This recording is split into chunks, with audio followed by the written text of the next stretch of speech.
The stakes have never been higher, and the game has never been deadlier. Welcome to Wicked Games, Part 6. The next explosive chapter in TK. Leigh's addictive romantic suspense series that blurs the lines between passion, power, and peril. Just when you thought the truth had been uncovered, new secrets emerge darker and more dangerous than ever before. As love collides with deception and desire clashes with duty, our characters are thrust into a world where trust is a luxury, and every decision could be fatal. With every twist, the tension tightens. With every heartbeat, the danger grows. Can love survive when the game refuses to end? Brace yourself for shocking revelations, intense emotions, and a story that grips you until the very last word. This is Wicked Games, Part 6. And it's not just a story.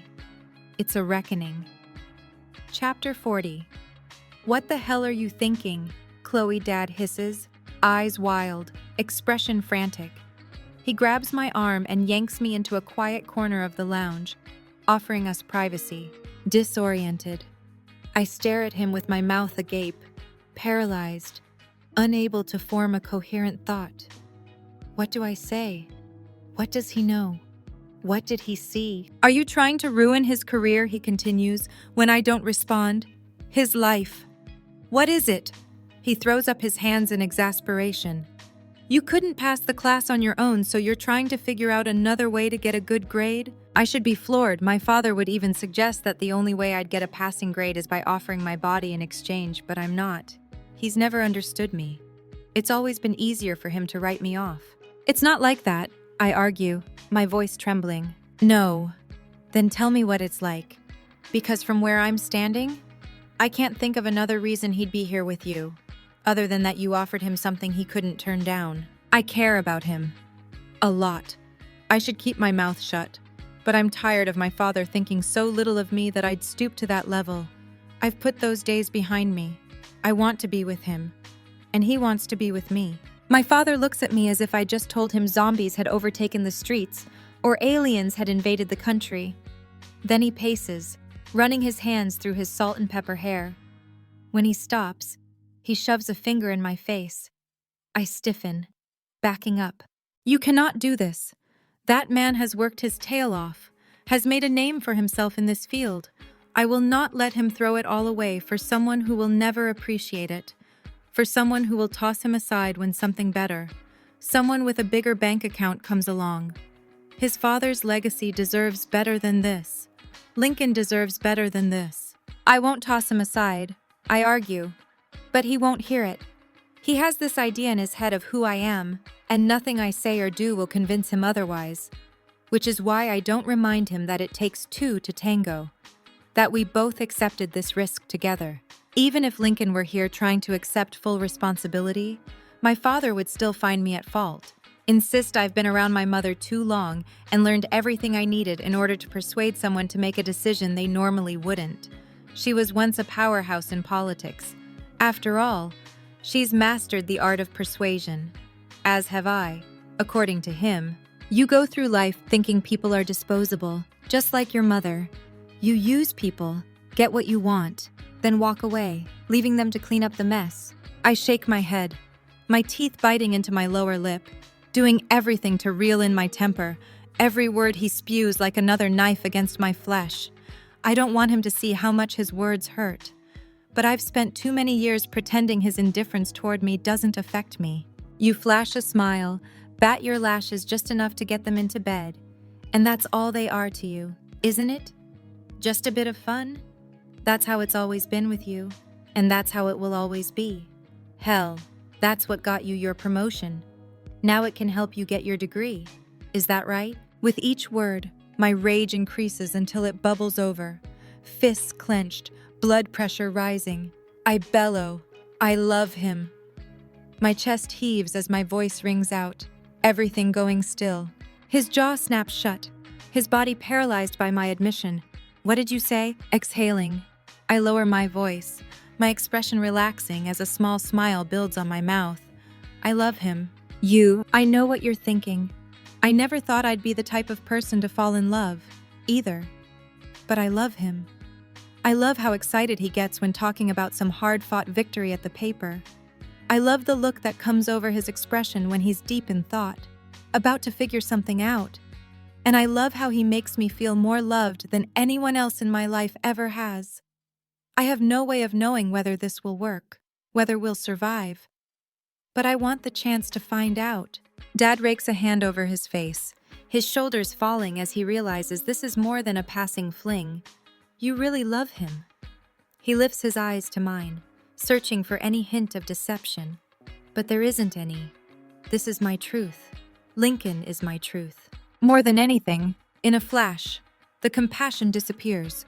The stern, controlling man returning. Then you'll walk away. He steps back, adjusting his tie. What? Dean Morrison is in there. He points in the direction of the restaurant just past the lounge. I'm having dinner with him and a few other colleagues.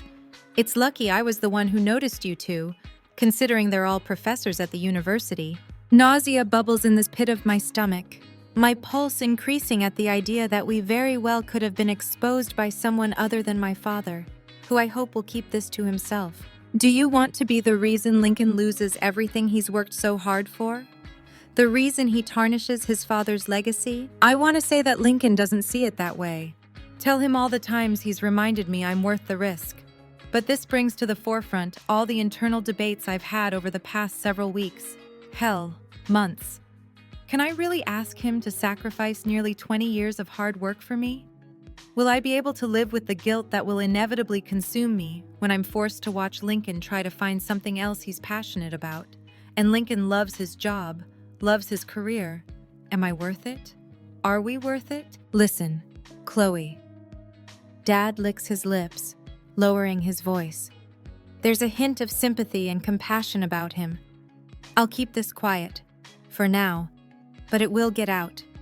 Hell, a few months ago, John Morrison brought up the two of you during a dinner meeting, asked if I was aware of any other kind of relationship between you. I denied it, said it was ridiculous. At the time, I thought it was ridiculous, but it goes to show you that people are watching. The semester may be ending soon. You may be a few days away from graduating, but that won't matter. You will still be considered his student.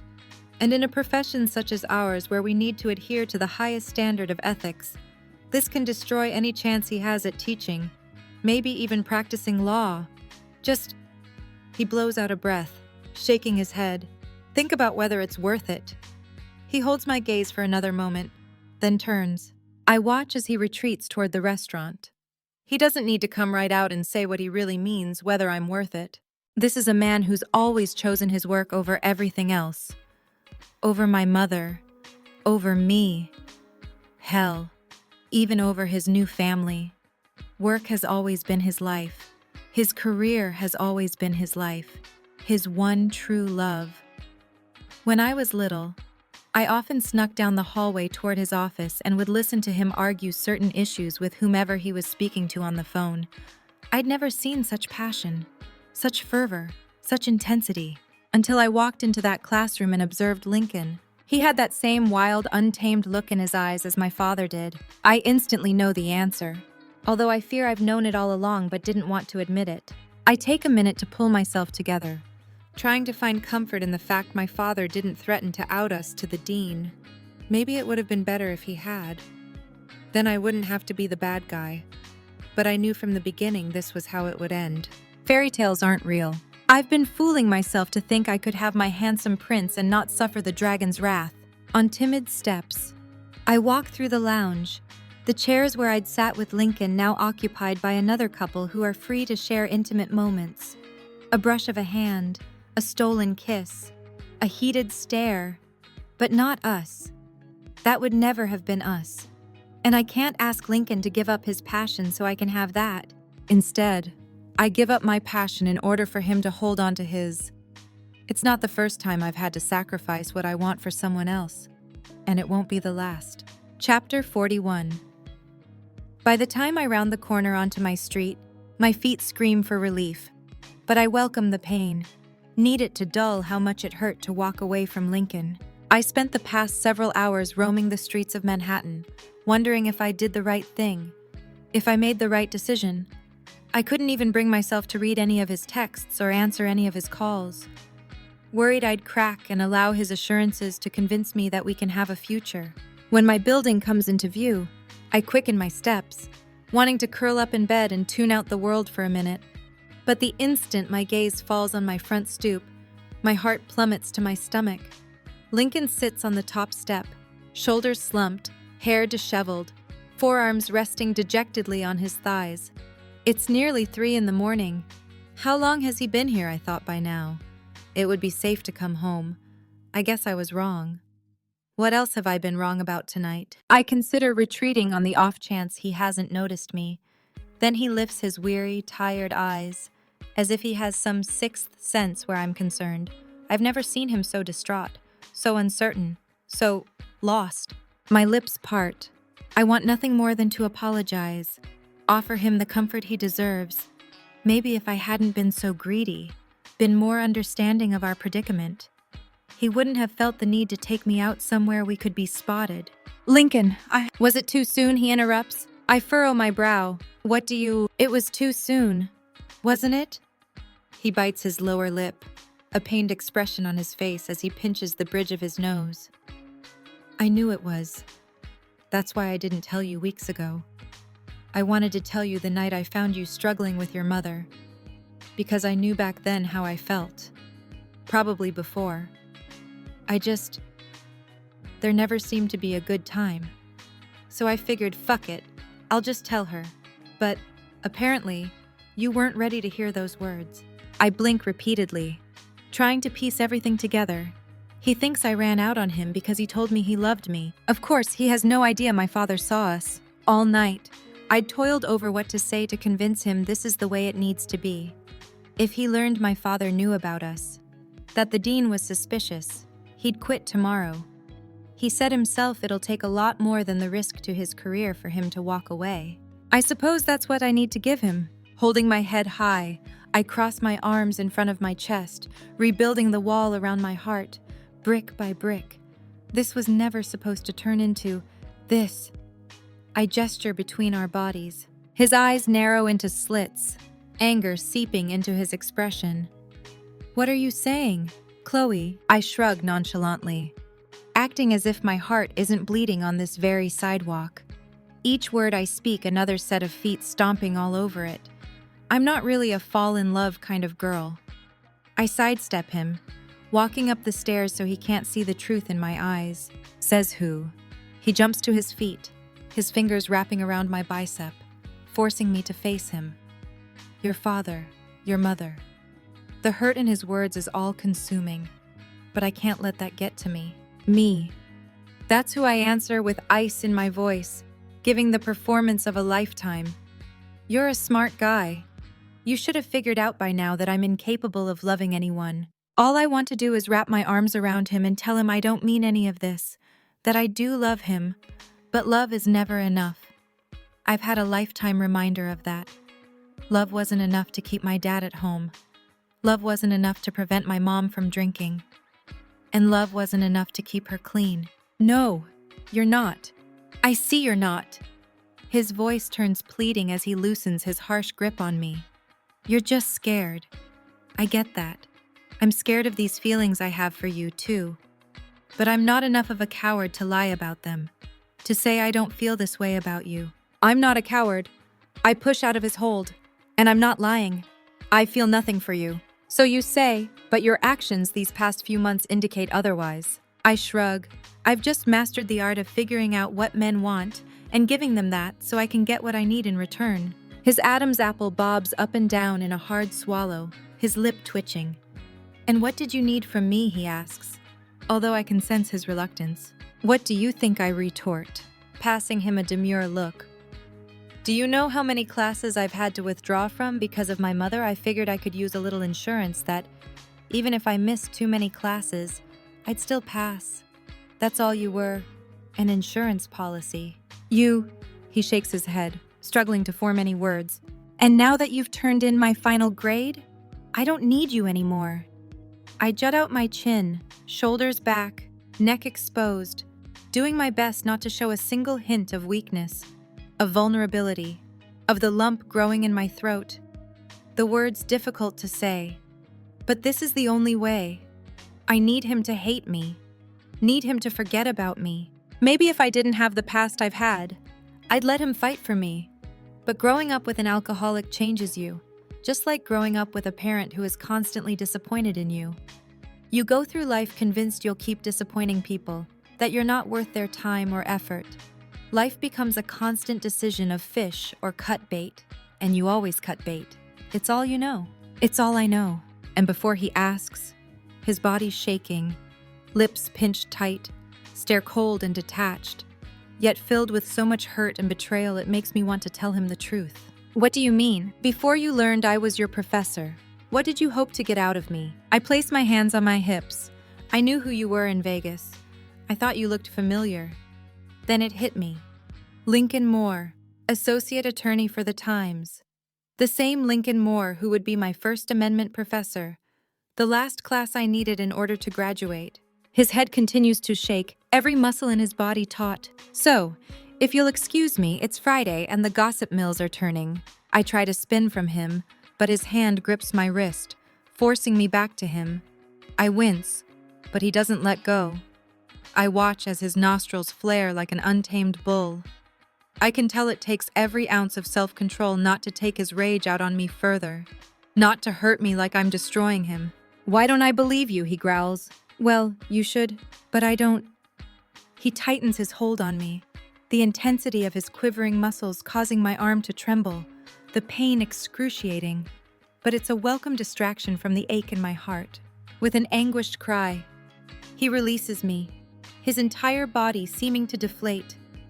He stares into the distance, searching for an answer he'll never find. Then he floats his eyes back to me, the venom gone, replaced with a compassion I don't deserve. What we shared was not real. I hiss through clenched teeth, refusing to soften my resolve. So leave. He studies me for what feels like an eternity, meticulously weighing my words against my actions. I wait as I stand judgment in front of him, praying he believes me. Finally, he blows out a breath and retreats down the stairs, defeated, relief filling me. I turn back around, about to unlock my door when his voice stops me. It was real, Chloe. I know it was, in here. I can't bear to turn around, to see the agony covering him as he points to his heart. I don't have to look at him to know that's what he's doing. I know him better than I've ever known anybody else, which is why this is the only way. He promised he'd fight for me, regardless of the battle. But this is a war we'll never win. I don't know what happened to make you feel like you have to push me away. I whirl around, I'm not. He holds up his hand, cutting me off. But I'll go, even though that's not really what you want. This time, I don't try to convince him otherwise. On the outside, you're this strong, enigmatic woman who doesn't take shit from anyone.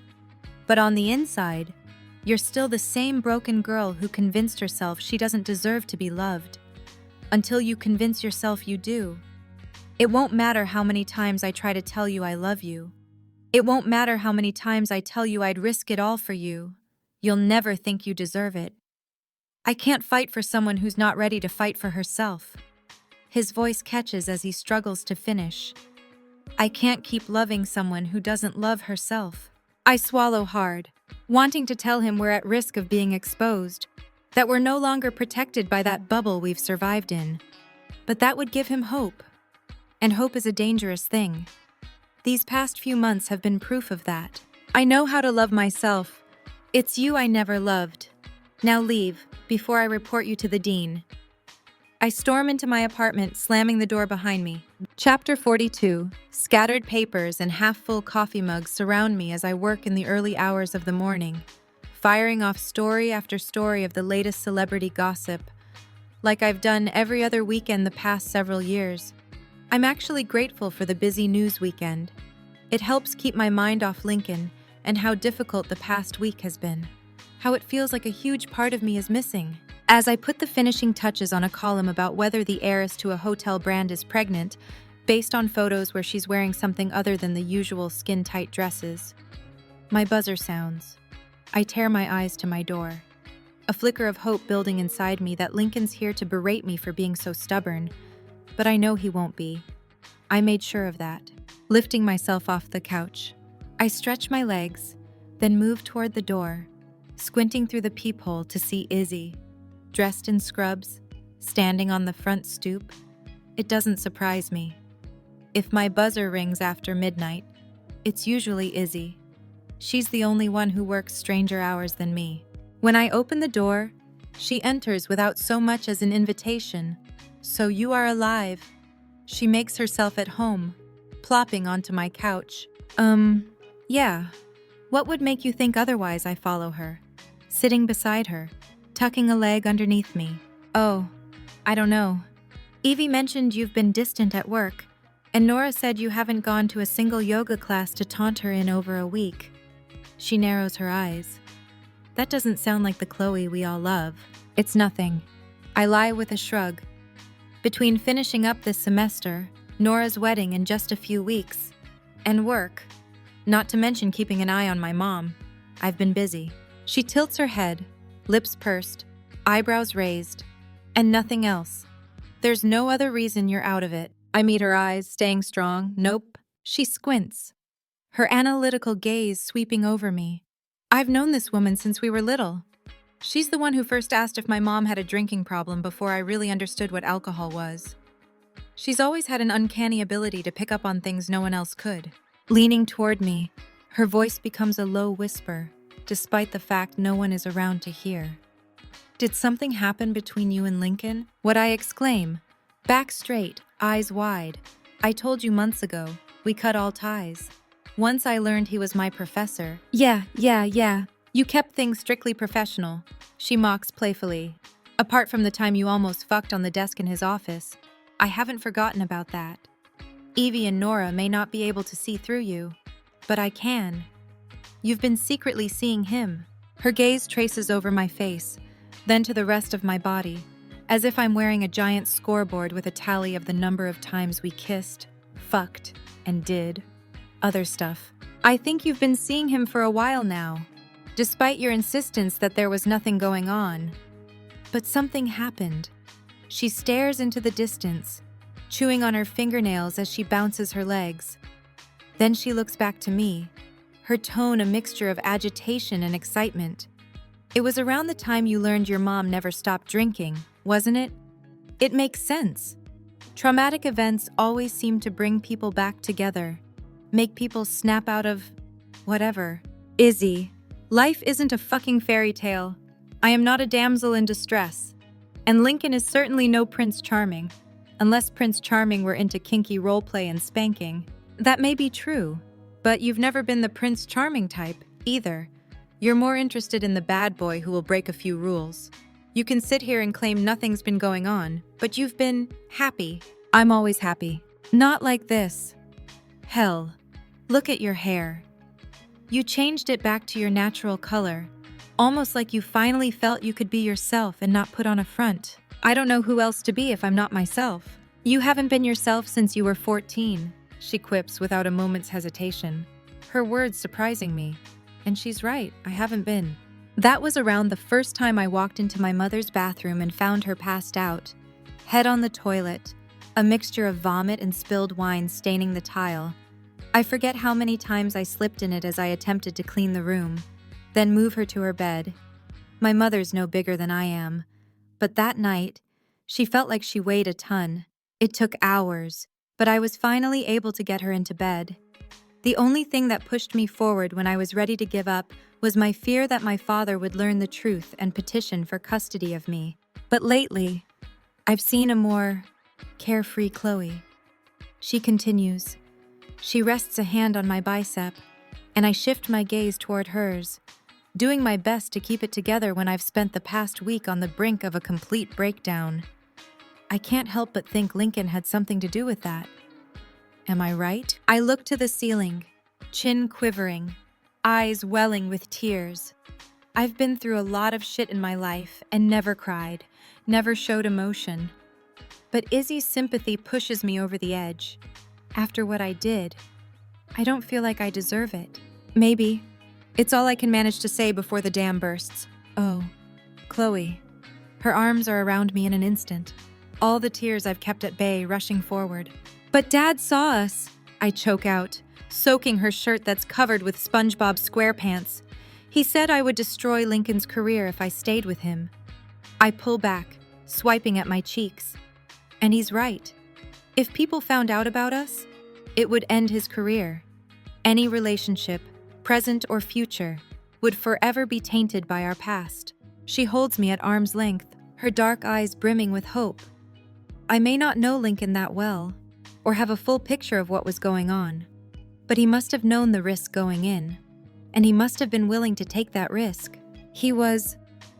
I swallow hard, shaking my head, but I couldn't let him do that. I'm not sure you have any say in the matter. If he wants to take his chances, isn't that his decision? Not if I made sure he wouldn't make that decision. Izzy leans back, giving me a sideways glance, almost not wanting to ask. What did you do? What I had to. I pushed down the bile rising in my throat at the memory of that night. The happiness, then the betrayal, the hope, then the despair, the absolute joy of having him declare his love, then the vice squeezing my heart when I used that love against him. I made him think I was using him all along, that I knew in Vegas he was my professor and the only reason I slept with him was to make sure I passed. She exhales, closing her eyes, shaking her head. You didn't. I did. I squeak. Chloe, it was the only way. Lincoln said himself that he would fight for me. He'd never give up, which would only continue to put his career at risk, unless I made him hate me. It's silent for a moment as she processes everything. And he believed you. That doesn't sound like the Lincoln I know, because I eviscerated that Lincoln. He said he wasn't going to fight for someone who refused to fight for herself. I look back to Izzy, that he couldn't love a woman who didn't know how to love herself. I grab the box of tissues off the side table and blow my nose, the harsh sound echoing through my tiny apartment. But it doesn't faze Izzy. We've seen each other at our highest of highs and lowest of lows. Nothing is off limits between us. Have you tried to talk to him? I snort a laugh at the ridiculousness of her question. I'm the last person he wants to talk to. The things I said, there's no way he'll ever trust me again. I made him believe I only slept with him so he'd pass me. I shake my head. There's no fixing this. Our ship has most definitely sailed. Izzy peers at me thoughtfully. Maybe Lincoln's right. I whip my eyes to hers, confused. What do you mean? Maybe you need to fix yourself first, then worry about fixing everything else. My lips part as I consider her words. I don't even know how to do that. Sometimes you need to go back to the beginning before you can get to the end. Will you stop talking in code and metaphors? Master Yoda. You've been spending too much time at Nora's meditation studio. I blurt out, exasperated. We screwed during a blackout in Vegas. That's our beginning. No. She shakes her head. Not your beginning with Lincoln. Your beginning as Chloe, as the woman you are. The woman who was born the instant you saw your mother take that first sip of alcohol. You need to come to terms with all of that. Until you do, I don't see you having a future with anyone. I've come to terms with it. I try to argue. Then why have you still not told Evie and Nora I've kept my mouth shut because it's not my story to tell? But until you're honest with yourself, I don't see how you can possibly grow and move past this. She holds my gaze for a moment, then places a kiss on my forehead. I love you, Chloe. Her steely eyes lock with mine once more. Think about what keeping this secret has done to you. She offers me an encouraging smile as she makes her way out of my apartment, leaving me alone to consider her statement. I hate to admit it, but there's a hint of truth to her words. But this is all I've known. I've spent my life covering for my mother, hiding the truth. And where has it gotten me? Maybe I do need to go back to the beginning. Maybe I need to make peace with the girl I was all those years ago. Then I'll have a chance at finally moving forward, finally realizing I deserve more than I've afforded myself.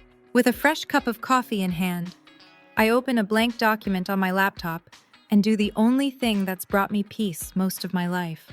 The only thing that's helped me make sense of everything. I write, You come from the perfect family and live an idealistic life in an upper-middle-class suburb, a quick train ride from Manhattan.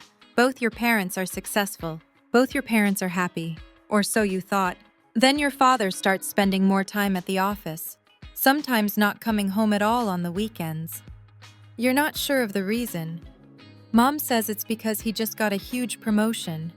You can hear the bitterness in her tone at the idea that his career is blossoming while hers withered up and died after she had you. Soon, you notice your mother has a glass of wine with dinner when she normally drank club soda.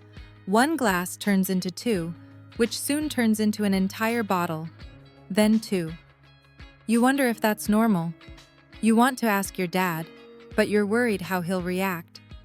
Because when your mother drinks that wine, she praises you, tells you how proud she is of you, something your father never says. So you stay quiet. And the drinking continues. Your father works more and more. You wonder if he ever really wanted to have kids. Or maybe it's you. No matter what you do, no matter how good your grades, no matter how many sports you excel at, it's not enough for him to notice you. It's not enough for him to take a day off work. Most nights, you lay awake listening to your parents fight. Then, seemingly overnight, boobs appear, and boys start to notice you. You welcome it. Considering the people who are supposed to love you don't have the time for you anymore. The fights at home get worse. You know the attention from boys at school isn't the type you want, but it's better than the lack of attention you get at home. So when you're only 13, you agree to play 7 Minutes in Heaven with a bunch of high school boys. The fights at home get even worse. You wear makeup and revealing clothing to make yourself appear older than you are. The arguments continue. You lie about your age just for those few seconds of being noticed. You can't remember what a quiet house feels like. You lose your virginity before you even understand what a condom is. Suddenly, the fights stop. You think things are getting better, that you'll finally have a family. Then you walk into the house for dinner, surprised to see both your mom and dad at the table, something you haven't seen in years. Their expressions filled with sorrow. They don't even have to say the words. You know, they're getting a divorce. You say goodbye to the only friends and family you've ever known and move to a new town with your mother. You're actually looking forward to it. A fresh start, a clean slate. Then one day, you help your mother take out the garbage and notice one bag is filled with glass bottles. A dozen, 2 dozen, 3 dozen, all consumed since the last garbage pickup a week earlier. You hoped this habit wouldn't follow her here, but it has. And it's worse, since she doesn't have to hide it from your father. Sometimes she's too drunk to drive you to your dad's on your scheduled weekends with him. He could come get you, but then he'd learn your mother's been drinking. You're worried the court will order you to live with your father, something you can't even stomach the thought of because of how inadequate he's always made you feel. So you lie, you cover it up, you tell your dad you're sick, you need to study, you have a group project, anything to keep your mother's secret. Thankfully, he's too consumed by his replacement wife, his replacement baby, his replacement family to even question it.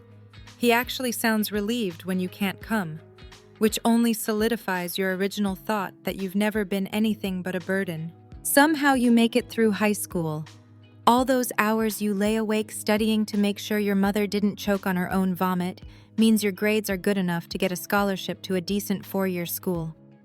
You're thrilled to have that fresh start you thought you were getting years ago. The morning you're scheduled to move into your dorm, you bound into your mother's room, only to see she's still drunk from the night before. So you have to spend some of the money you saved for books to pay for a last-minute train ticket upstate. But it's worth it, because you'll finally be able to close this chapter in your life. Finally have a place you feel like you belong, until you arrive at freshman move-in and are surrounded by parents bidding tearful farewells to their children, telling them how proud they are of everything they've accomplished. Your mother most likely hasn't even noticed you're gone yet, and your father probably has no idea you're even enrolled in college. You meet your new roommate. At least you were lucky enough to be paired with the jackpot of all roommates. Caring, compassionate, sensitive to the fact that there are clearly skeletons in your closet you're not ready to share.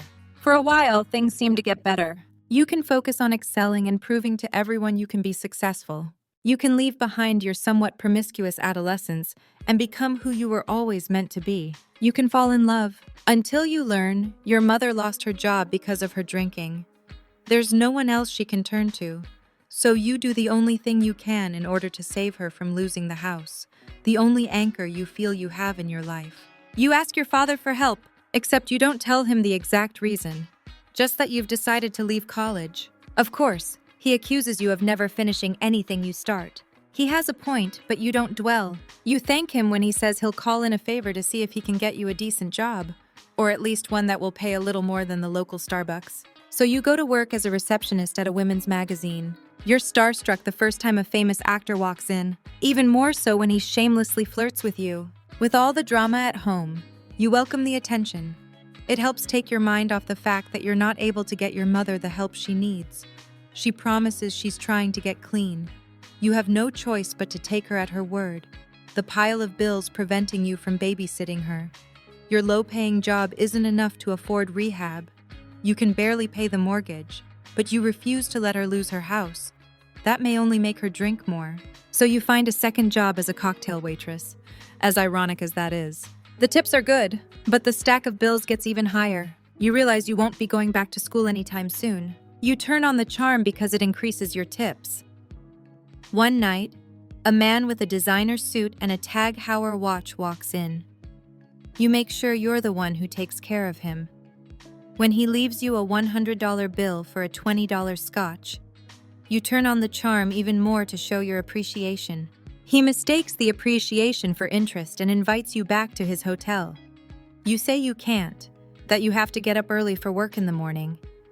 As it stands, by the time you get home from this job, you'll maybe only get 3 hours of sleep, but you've trained your body to function on less than that. Since this man's used to being able to buy anything he wants, he flashes his billfold, promising to make it worth your while. You're offended at first, wanting to hold on to the small amount of pride you have left. Then you remember the property tax bill that's been taunting you. You'd never seen a bill with so many zeros before. Your mother tries to help. She's been looking for work, but she's being turned down left and right.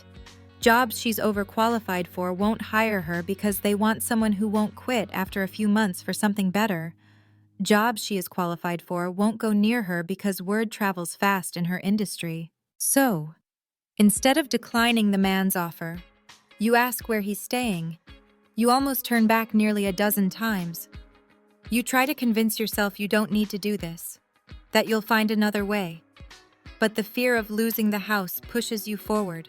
When you knock on his room in a hotel you'd never be able to afford, he answers with a smile that sends a chill through you. But you swallow down the bile and walk inside, officially out of options. That night, part of you dies. When he's done, he leaves a stack of bills on the bed for you.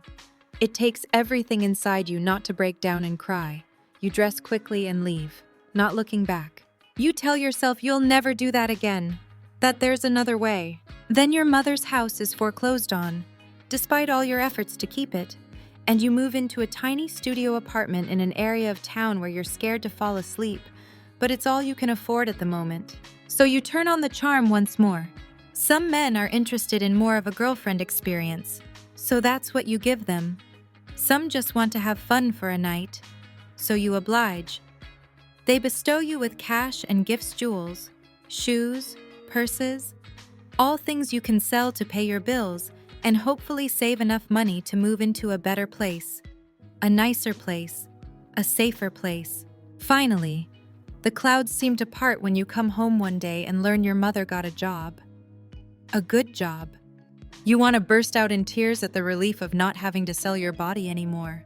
You go back to school. You quit your waitressing job. You move into your own place. You find out about a promotion at the magazine and put all your effort into that. Even if it means doing a few questionable things in order to get it, the pay will be enough that you'll never have to sacrifice your dignity again. Then you take your mother to her AA meeting and smell alcohol on her breath, so you put your life on hold again, withdrawing from school in an effort to keep a closer eye on her. You somehow convince yourself it's all your fault, that you deserve everything life's handed you, that maybe you don't deserve to be happy, don't deserve to be loved. Then a man comes into your life and makes you believe that maybe you do have worth, maybe you do have value, maybe you can be loved, but you're scared. What if he learns the truth of everything you've done? What if he learns of the lies you told? What if he's able to see past the walls you were forced to build all those years ago and no longer likes what he sees? Yet, somehow, he does. When you hit your lowest point, he stands by your side and helps lift you up. He doesn't judge when he learns the truth. He doesn't look at you in disgust. Instead, he sees something you never thought anyone would strength. He doesn't make you feel worthless. He calls you a survivor, calls you strong, calls you remarkable. And those walls around you come crumbling down. You let this amazing man in. You open up to him. You fall in love. Guardedly, timidly, hesitantly. But you still do. Then the bottom drops. Regardless, he tries to fight for you, says he'll go to battle for you. But you know his love will never win the war. You've lived your entire life on a runaway train, desperately trying to get it back on its tracks. So you do the one thing you can to control this situation. You lie. It's not the first time. You've lied to everyone most of your life. About your mother. About where that designer purse you had days ago disappeared to. About the bruise on your arm where one of your new friends got a little too rough. When your parent is an alcoholic, you become a master at deception. So much so that it's hard to remember what's real and what's part of the elaborate facade you built to hide the truth. You convince yourself you don't need love, that love makes you weak, and you refuse to show even a hint of weakness. You smile and tell your friends how thrilled you are when they find their own happily ever after that would rival even the cheesiest romantic comedy. They joke and tell you that you're next. You brush it off, saying you're not interested in all the trappings of love, of finding your happily ever after. But I did find my happily ever after. Convincing myself I didn't, convincing him I didn't, is the biggest lie I've ever told. I wipe my tired eyes, stretching my legs out in front of me as I read over what I spent the last several hours writing and rewriting, telling my story, not leaving out a single detail. Izzy was right. It's amazingly cathartic to get it all down on paper. And maybe it will help other people who are just as lost as me, who feel just as worthless as I do. Content with my work. I sit back, contemplating what to do now that it's out there. But is it? I'm not sure what comes over me.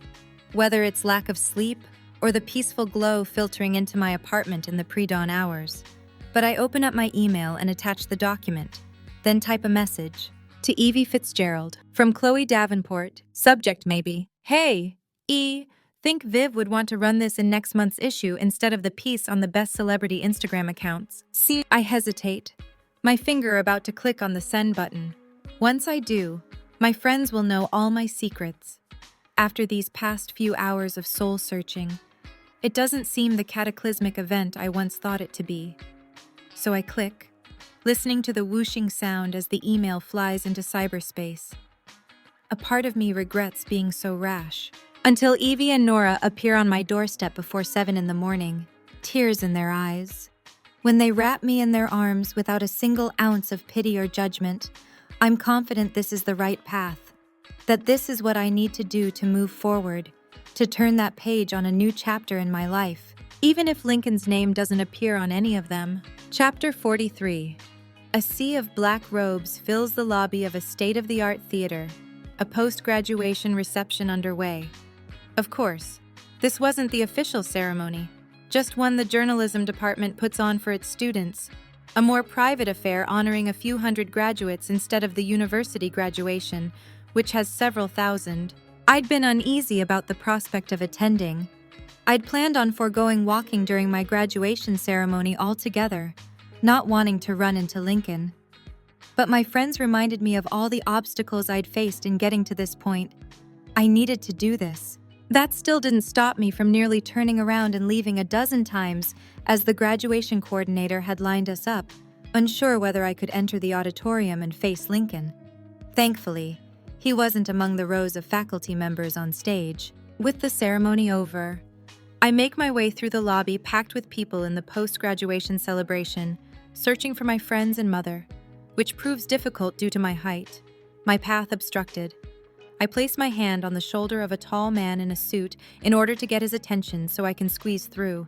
He turns around, the jovial expression instantly falling from his face when those familiar green eyes lock with mine, cold and distant. Despite the boisterous voices filling the space, a strained silence, tense and uncertain, echoes in my ears. I've spent the past few weeks doing everything in my power to make peace with my past and move forward, but I can't do that until I finally close this chapter in my life. And that includes apologizing and coming clean with this man. Lincoln, I begin, my eyes soft. He shoots up a hand, cutting me off. His jaw tenses, lip curling. It's Professor Moore, he states sternly. Please, I just wanted to... He leans toward me, his harsh voice no more than a whisper. No. You graduated. You got what you wanted. Now I never want to see you again. He pulls back, straightening his tie. Best of luck on all your future endeavors, Miss Davenport. But I doubt you'll need it. You'll do whatever it takes to get what you want.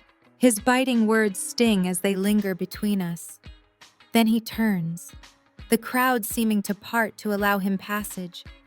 I want to call out, tell him I love him, that I did what I did to protect him, but I don't.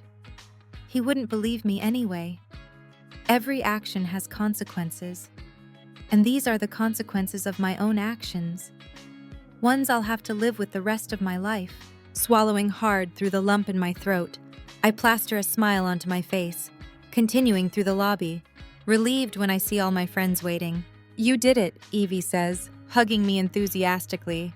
Nora also getting in on the action before pulling back to allow my mother to embrace me and offer her congratulations. I gaze upon my friends with a bit of envy as they stand beside the men in their life, Evie with Julian, and Nora with Jeremy. They both look so happy. I try to remind myself I never would have had what they do. Come on! Izzy slings her arm over my shoulder. Let's go celebrate. I hear Camille's been busy back at Julian's making her famous chocolate souffle. I peer in his direction. Is that right? Evie's a sucker for it, and whatever Evie wants, Evie gets. Don't I know it?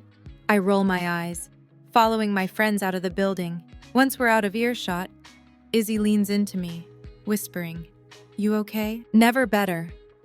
I flash a smile, but when she narrows her gaze, I know she can tell I'm not myself. I exhale a long breath. I just ran into him, and, Oh, Chloe, it's okay. I'm okay. I shrug it off, pretending to be happy so no one else can pick up on my unease. No, you're not.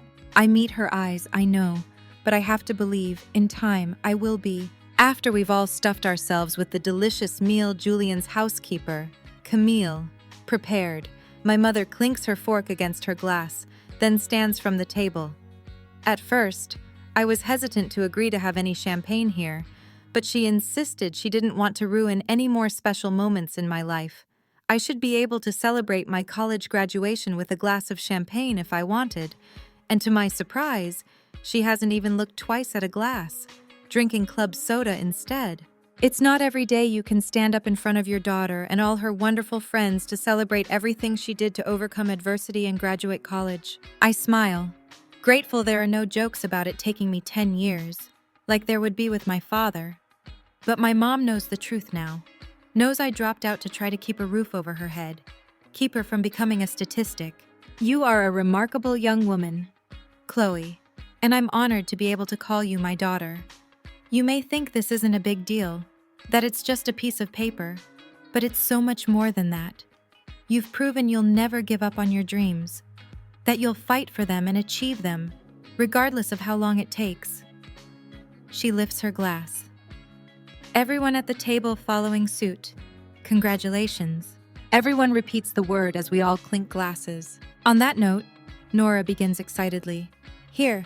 She withdraws a t-shirt-sized box from a hiding place under the table and shoves it toward me. Guys, I told you no presents. You should know by now that we are horrible at actually listening to you. I tilt my head, pinching my lips together. Just open it. Chloe, Jeremy says, placing his arm around Nora's shoulders, his broad muscles dwarfing her slender frame. You know how persistent Nora can be. You won't win with her. Playfully sighing, I grab the box and tear the wrapping from it. When I open the lid, I'm not sure what I'm looking at. It's a couple pieces of paper, one containing an airline itinerary, the other with information on the hotel in Hawaii, where we're all staying for Nora's upcoming wedding. My name is on both reservations, but the dates aren't what I'd originally booked. What is this? I glance around the table, confused. I hope you don't mind, Evie begins, grabbing Julian's hand. But we took a vote, and the consensus is that you need a vacation. I'm taking a vacation for Nora's wedding. Nora rolls her eyes. You're flying in Friday and leaving Sunday. The wedding's Saturday. Doesn't give you much of a vacation.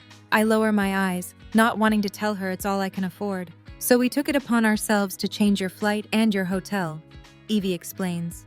All paid for. And don't worry, the entire staff at the magazine donated some of their paid leave, so you won't have to use any of your accumulated time. You even have some extra days now, too. You leave Saturday. Saturday. My eyes widen. As in 7 days from now. Well, since it's Sunday, technically 6, Nora interjects. But who's counting? You, Izzy quips. If I'm not mistaken, you've been counting down to this wedding since you set the date over a year ago. What can I say? She shrugs, tilting her head to meet Jeremy's dark eyes. I'm so excited to have one penis for the rest of my life. I watch as she kisses him. Normally, I would have joked and told them to get a room, but there's something about their love that's so sweet, so pure, so hopeful. It makes me optimistic that I'll find love again. When Nora reluctantly tears her lips from Jeremy's, she looks at me. It'll be great. We're flying there Friday. Izzy's flying in on Sunday, right? I look to Izzy, who nods. And Evie and Julian are arriving on Sunday, too. You were the only one who was flying in, doing the wedding, then leaving the next day. I want some time with my friend. You deserve this, sweetie, Mom says. You've worked your tail off taking care of yourself and me for far too long. Enjoy it. I don't know what to say. I shake my head, knowing how much something like this must have cost. The rooms at the hotel alone are close to $400 a night. To pay for me to stay there 8 nights, I tell myself it's too much, that I don't deserve it. But I'm trying to learn I deserve better than I've afforded myself. Just say you won't miss that plane, because the last thing I want to worry about is rebooking your damn flight. Again, Nora says. I'll be there. I reach across the table, grabbing both Nora's and Evie's hands in mine. Izzy covers one of mine, and I look at all the incredible women who've supported me through everything, even if they haven't always agreed with some of my decisions. Thank you. The celebration continues for a while longer, all of us indulging in the ridiculously rich chocolate soufflé. I don't know how Julian stays in such great shape with Camille's cooking. Based on the way Evie can barely keep her hands off him, I surmise the workout she must give him in the bedroom helps in that department. You got a minute? Evie asks as everyone lounges in the sitting area of Julian's penthouse condo. The breathtaking view of Central Park and Manhattan, a stunning backdrop. It's still hard to picture Evie living here, to be in this life with Julian, a man she was just supposed to pretend to date for a summer. I guess we can't control who we fall in love with. The last few months have taught me that. Sure. I set my coffee on the marble table in front of me and get up from the couch, following her to a room she's revamped as her office. A modern, white desk sits in the center, brightly colored chairs on either side of it.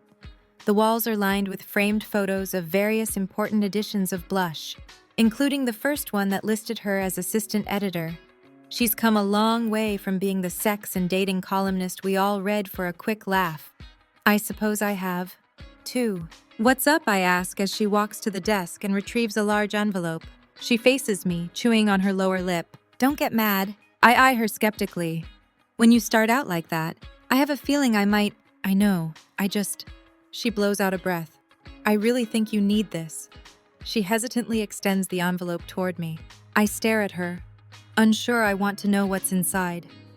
But intrigue gets the better of me, and I open it. Pulling out what appears to be a proof of the July issue of Time, the cover has the signature red border. The image, a single rocks glass filled a quarter of the way with an amber liquid. What? Viv loved your piece. Really loved it. I know. She was going to make it the feature article in the July issue of Blush. And she was. Until she found out that Time was doing a feature on alcoholism in America. They're running stories from people who dealt with it themselves, as well as family members of alcoholics. My pulse increases when I see a tab sticking out, marking a page. I open to it. The air sucked from my lungs when I read the title and byline. The Biggest Lie, by Chloe Davenport, contributor. I fling my eyes back to Evie. A dozen questions on the tip of my tongue. Viv thought your piece too important to run in Blush. So did the editor at Time. I run my finger over my name, still feeling like this can't be real. I often imagine seeing my name in this magazine. I never thought it would happen. Thought all I'd ever do was write about the hottest celebrity gossip. But here it is, my story. In all its tragic, heart-wrenching beauty. Something that never would have been possible if Evie didn't believe in me. Overwhelmed, I throw my arms around her, squeezing, "Thank you. You know I love you, Chloe," cracks and all. Chapter 44. I zip up my suitcase, then check my bathroom and bedroom one last time to make sure I'm not forgetting anything. As long as I remember my bridesmaid dress and shoes, everything else is replaceable. At first, I was uncertain about spending a week in Hawaii when I could be working, but getting out of Manhattan is exactly what I need. Hopefully it will help clear my mind. And maybe I'll even meet some hot islander to make me forget. Even if for a little while. My buzzer sounds and I check the time. Seeing it's not yet 5:30 in the morning, the driver Evie and Julian sent must be early. I drag my bags into the foyer, then open the door without looking through the peephole, stopping short when my eyes fall on the familiar man standing on my doorstep. "Dad, what are you?" He brings his hand from his back, revealing a copy of the edition of Time my piece will appear in. It's not supposed to drop until next week, but I'm sure someone in the industry saw my name and sent him a copy, probably to do damage control. With a sigh, I step back. "Would you like to come in?" I figure it's best for him to ream me out now instead of having this weigh on my mind during my vacation. He doesn't say anything, just nods and walks into my apartment. I follow him, finding it odd to see him here. I don't think he's ever actually been to my place. To be honest, I'm surprised he even knows where I live. "Can we make this quick? I have a flight to catch." I cross my arms in front of my chest, not even asking why he thought it a good idea to come to my apartment so early on a Saturday.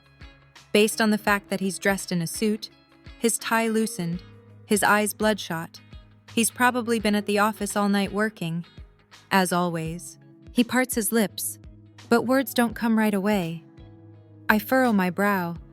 I can't remember a time my father didn't have an opinion about something, when he held anything back, when he struggled to find the right words. Then I notice tears forming in the corners of his eyes as he looks at me. I mean, really looks at me, really sees me. There's not so much as a hint of disappointment in his gaze, only sorrow and regret. "Is this true?" His low voice quivers, barely able to get his question out. It's a stark contrast to the man who always seemed so confident, who never cared much for people's feelings, at least not my feelings. I nod slightly. He slumps onto the couch, burying his head in his hands. I'm not sure what to make of this. Over the years, I've learned to remain guarded around this man, concerned he'd take advantage of any weakness. If I didn't know any better, I'd think this person were an imposter, his demeanor not resembling the man I thought to be my father. He lifts his weary eyes to mine. He's always had a youthful appearance, and I've often heard some of the other students at the university refer to him as a silver fox. But now, he looks to have aged immensely. "You really did all these things just to keep the truth from me." I could sugarcoat it to protect his feelings, but he never did that with me. "I'm trying to move on, trying to start over. I can't keep lying." "You already had such a low opinion of me. I figured the truth wouldn't change that. It would probably only make it worse." He hangs his head again, pinching the bridge of his nose. I don't move, simply observing him, trying to figure out the game he's playing. Then a sob cuts through the stillness of my minuscule apartment. "God, Chloe." He briefly looks to the ceiling. "What have I done?" I remain silent, unsure how to answer that. Unsure I can answer that. "I should have paid more attention to your mother. To you. I was so focused on fighting for a cause I believed in. His eyes lock on mine. When I should have been fighting for you, for your mother, for my family. How could I? He draws in a deep breath. How could I have been so blind? We're all blind to things we're not equipped to deal with. I lower myself to the couch. I can't remember the last time I sat beside this man. I can't remember the last time we've talked without him belittling me. That sounds like something your mother would say. He laughs slightly, swiping at his tears before his expression turns serious. I don't expect you to forgive me for this. I certainly wouldn't. I've been a horrible dad. When I was growing up, my father was always working, always pushed us to achieve more. Not that it's any excuse for how I treated you, but it's all I knew. And your poor mother. He trails off as he looks into the distance. I was the one who begged to have a family with her, even though I knew how much she loved her career. Hell, we met at a rally in support of the Equal Rights Amendment. She was a firecracker back then, even though she was only a college freshman. I should have known she wouldn't be happy at home with kids, but I ignored her, too. He grabs my hands in his grip firm. I peer at them, the feel of my father's skin against mine awed. I'm begging you to give me a chance to show you I can be a better person, to make up for this. Dropping his hold on me, he lifts the magazine that's open to my article. His eyes skate over the words on the page. My words, all of it. You never should have. His voice catches and he swallows, squeezing his eyes shut. You never should have had to go through this, to do these things. Absorbing his heartfelt plea. I look away from him, drawing in a deep breath as I collect my thoughts. I never anticipated my father would show up on my doorstep, let alone apologize. If anything, I figured he'd chew me out for publicizing private matters. As ironic as that sounds for a lawyer who fights to ensure the public has access to important information, I don't have to forgive him, don't even have to give him a chance. But one of the things they talk about in the Al-Anon meetings I've made a point to attend is letting go and moving forward, of accepting the things life has thrown at us and growing from those experiences. When I look back at him, I respond the only way that makes sense. I think I did. His brows furrow. What? I think I did have to go through all of this. I wrap my fingers around his hand, squeezing reassuringly. My past has shaped me into the person I am today. For the first time in my life, I like this person. That may have been a different story a few weeks ago, but I'm learning how to accept things and learn from them. If I didn't go through everything I did, I would never have written this. I grab the magazine out of his hands, holding it up. I may never have seen my name in time.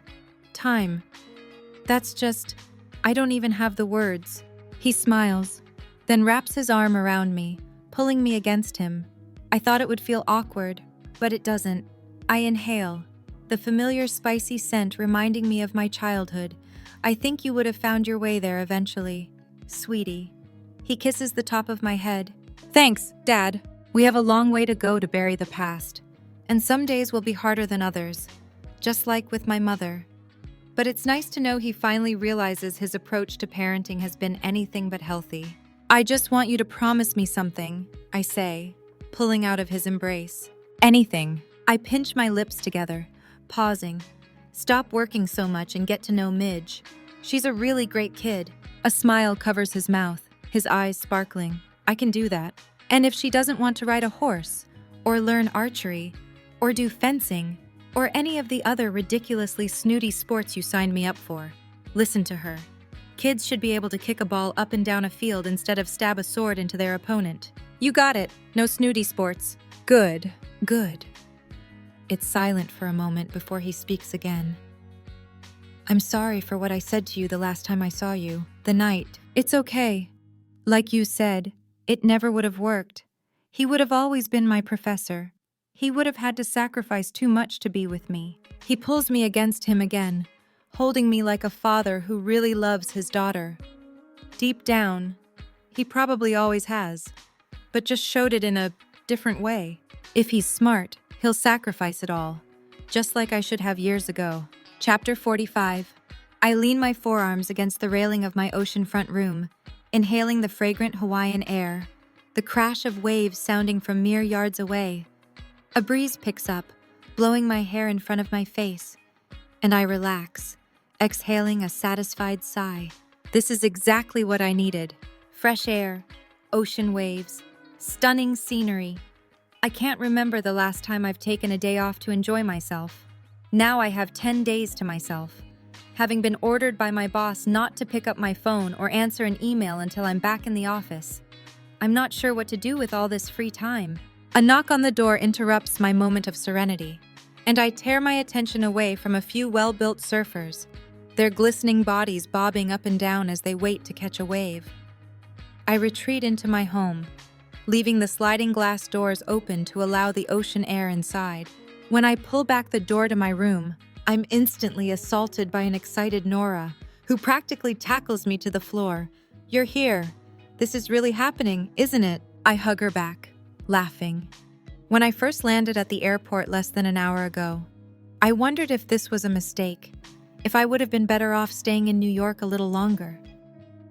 The entire baggage claim area seemed to be filled with couples on their honeymoon, fingers intertwined, a sparkle in their eyes as they struggled to keep their hands off each other. But seeing Nora, being here for her, spending time with her, is more important than any longing or heartache I feel at the thought of wishing Lincoln were here with me. As I'd reminded myself time and again these past few weeks, he never would have been able to be here with me, never would have been able to hold my hand in baggage claim, never would have been able to kiss me as we watched one of the most magnificent sunsets in existence. This is for the best. Pulling out of her embrace, I glance from her to Jeremy. They've only been here a day, yet he looks like he's been on the island for a while. He's already acclimated to the tropical attire, wearing a neutral Hawaiian shirt with khaki shorts. His skin is sun-kissed, his sandy hair a little lighter at the ends. "It is," I answer. "Unless one of you gets cold feet within the next few days. Not a chance in hell." Nora wraps her arm around Jeremy's waist, pulling him against her. She meets his eyes. "You're stuck with me." "Sounds good to me, babe." He kisses her nose, such a simple gesture, but it has me sighing. "We'll let you get all settled. We're off to meet with our wedding coordinator anyway, but I wanted to stop by and say hi." "Do you want me to come and help?" I ask, feeling like I've been a shitty maid of honor lately. Thankfully, Evie picked up the slack. Considering she worked as a wedding planning assistant prior to getting the job at the magazine, "You take it easy this afternoon. Go relax on the beach. Check out the local flavor." She waggles her brows. "I already have." I gesture toward the balcony. "This is certainly a room with a view." I force a smile, since that's something pre-Lincoln Chloe would do. "Good." She grins, but it doesn't reach her eyes. I know she wishes the past several months had a different outcome, too, despite the fact I kept her in the dark until it all fell apart. Then she pulls a piece of cardstock from her purse, handing it to me. "Now, here's our itinerary for the week." I grimace. Itinerary. This island is full of fun activities. Sightseeing, volcanoes, helicopter rides, snorkeling, paddleboarding, surfing. I scan the sheet of paper. "You left out the waterfall picnic lunch." Reading her plan for Wednesday. "I know it's not your idea of a fun vacation, but when are we all going to be in Hawaii together again? We should take advantage of it." I exhale, the idea of having to be somewhere at a certain time making my skin crawl. But if this is what Nora wants, I won't rain on her parade. "Fine, but only because I love you and want you to have the wedding of your dreams." "Thank you." She beams. Then her expression falls. On that note, she pulls her bottom lip between her teeth, nervously shifting her gaze from me to Jeremy, then back again. "We have a favor to ask." "Okay," I reply in a drawn-out voice. "You see, Jeremy's best man has a—" She looks to him, searching for her words. "Reputation." I shift my eyes up to Jeremy's, hoping for a better explanation. He tries to screw anything with a pulse. He smirks. "Ah, and since all our guests are spending a lot of money to be here," Nora continues, "we were hoping you'd make sure he keeps his dick in his pants." I finish. "More or less. You have a low tolerance for bullshit." I squint, vaguely recalling a conversation I'd overheard recently about Jeremy's supposed best man. I thought your best man was no longer able to make the wedding. I place a hand on my hip, studying them. Their expressions exhibit a hint of nervousness. Nora doesn't maintain eye contact, looking anywhere but at me. An overly enthusiastic smile on her face. That his wife, who's pregnant with twins, was ordered on bed rest, so he's staying with her. Jeremy laughs, sheepishly running a hand through his hair. That's true. I thought you said you were going to go without one. He was, but she trails off. But I changed my mind, Jeremy interjects. Nora didn't like the idea of things being uneven. So you added a completely new best man. Why not ask one of your groomsmen? My suspicions grow, fearing this is a setup. Nora's been on my case about meeting someone, thinking it would help me move on. But I have no interest in what I can only imagine is some elaborate scheme to set me up with a guy she thinks is perfect for me. There's only been one perfect. His brothers are his groomsmen. He didn't want to pick one over another, so he asked a buddy from college. I form my lips into a tight line, having trouble believing this story. Please, Chloe, Nora begs, clasping her hands in prayer. It would mean the world to me if you'd just do this. She peers at me with those sad puppy dog eyes I can never say no to. Fine, I huff. I'll babysit. If nothing else, it will allow me a chance to figure out what game Nora and Jeremy are playing. Thank you so much. She wraps her arms around me, squeezing me before releasing her hold. We have to go. Take it easy. Go soak up some sun and enjoy the view. She passes me a devilish grin, then grabs Jeremy's hand and tugs him down the hallway. We'll see you tonight. Wait, tonight I call after them. What's tonight? It's on the itinerary. I glance down at the paper in my hand. Dinner with Nora, Jeremy, and this mysterious best man. Great! Chapter 46. I check my reflection one last time, smoothing a few strands of blonde hair behind my ear. I wasn't quite sure what to wear tonight. I hadn't exactly packed a dress that screamed emasculation, but since I'm in Hawaii, I figured I may as well attempt to fit in, deciding on a flowing floral sundress. Content with my appearance, I run a bit more gloss over my lips, then head out, glancing at the blasted itinerary for the location of tonight's dinner meeting, as Nora referred to it. It takes me a minute to find my way around the large resort, but I eventually locate the waterfront restaurant. When I enter, I'm immersed in a laid-back island vibe, the sound of a local trio entertaining the patrons with Hawaiian-style music filling the air. The entire perimeter of the restaurant is windows, apart from the areas where the sliding glass doors are open, allowing the gentle ocean breeze to fill the place. I float my eyes around the dining room for any sign of Nora or Jeremy, not seeing them anywhere. Normally, I'm the one who's late, not Nora. I walk to the host stand, and a woman, who's obviously a local, greets me warmly. She's dressed in a slim-fit floral dress that has an Asian influence, a lone flower pinned in her slick, black hair. Aloha, miss. Do you have a reservation? Actually, I'm meeting a few people here. Nora Connors and Jeremy Boyd. She looks at her computer screen. Yes, I have their reservation right here. They haven't arrived yet, and we don't seat our parties until everyone is present. She gestures to the open-air bar and lounge to my right. But if you'd like to have a drink while you wait, the view is beautiful. Thanks. I consider waiting in the foyer, knowing Nora won't be too long, but the view undoubtedly is stunning. So I head into the lounge, searching for an empty table, since the bar seems to be full. A table just opened up right next to the railing. A man wearing all black and carrying a tray of empty glasses instructs, "Grab it before someone else does." He winks, then continues past me, shifting my eyes in the direction he indicated. I see a small high-top table and walk toward it. Luckily, I'm able to reach it before anyone else and hoist myself into the chair. A gentle breeze comes off the ocean, and I smooth a few wayward locks behind my ear, listening to the trio play.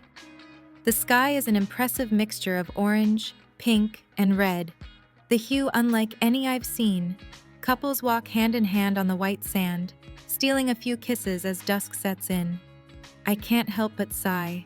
Maybe one day I say to myself, "Here you go, Miss, a voice cuts through. I tear my eyes to my right to see a petite woman wearing a crisp white shirt and black pants removing a martini from her tray, placing it in front of me. I furrow my brow. I haven't placed my order yet. The similarities between this and that night in Vegas aren't lost on me. But Lincoln's not here. He's back in New York. Unless my father has him pulling an all-nighter because of some big deadline, he's probably sleeping in his bed. I swallow past the lump in my throat at the thought that another woman may already be in that bed with him. Oh, I'm sorry. The server apologizes. I'm all mixed up today. Let me go check the ticket. Then I'll be back to take your order. She hurries toward the bar, and I look back to the horizon. For a split second, there was a part of me that did think Lincoln was here, but he'd made it more than apparent when I attempted to talk to him at graduation that he wants absolutely nothing to do with me. I can't blame him. No one deserves to be treated the way I treated him. Actually, miss, I turned to see the same server approaching with the same martini. This is for you.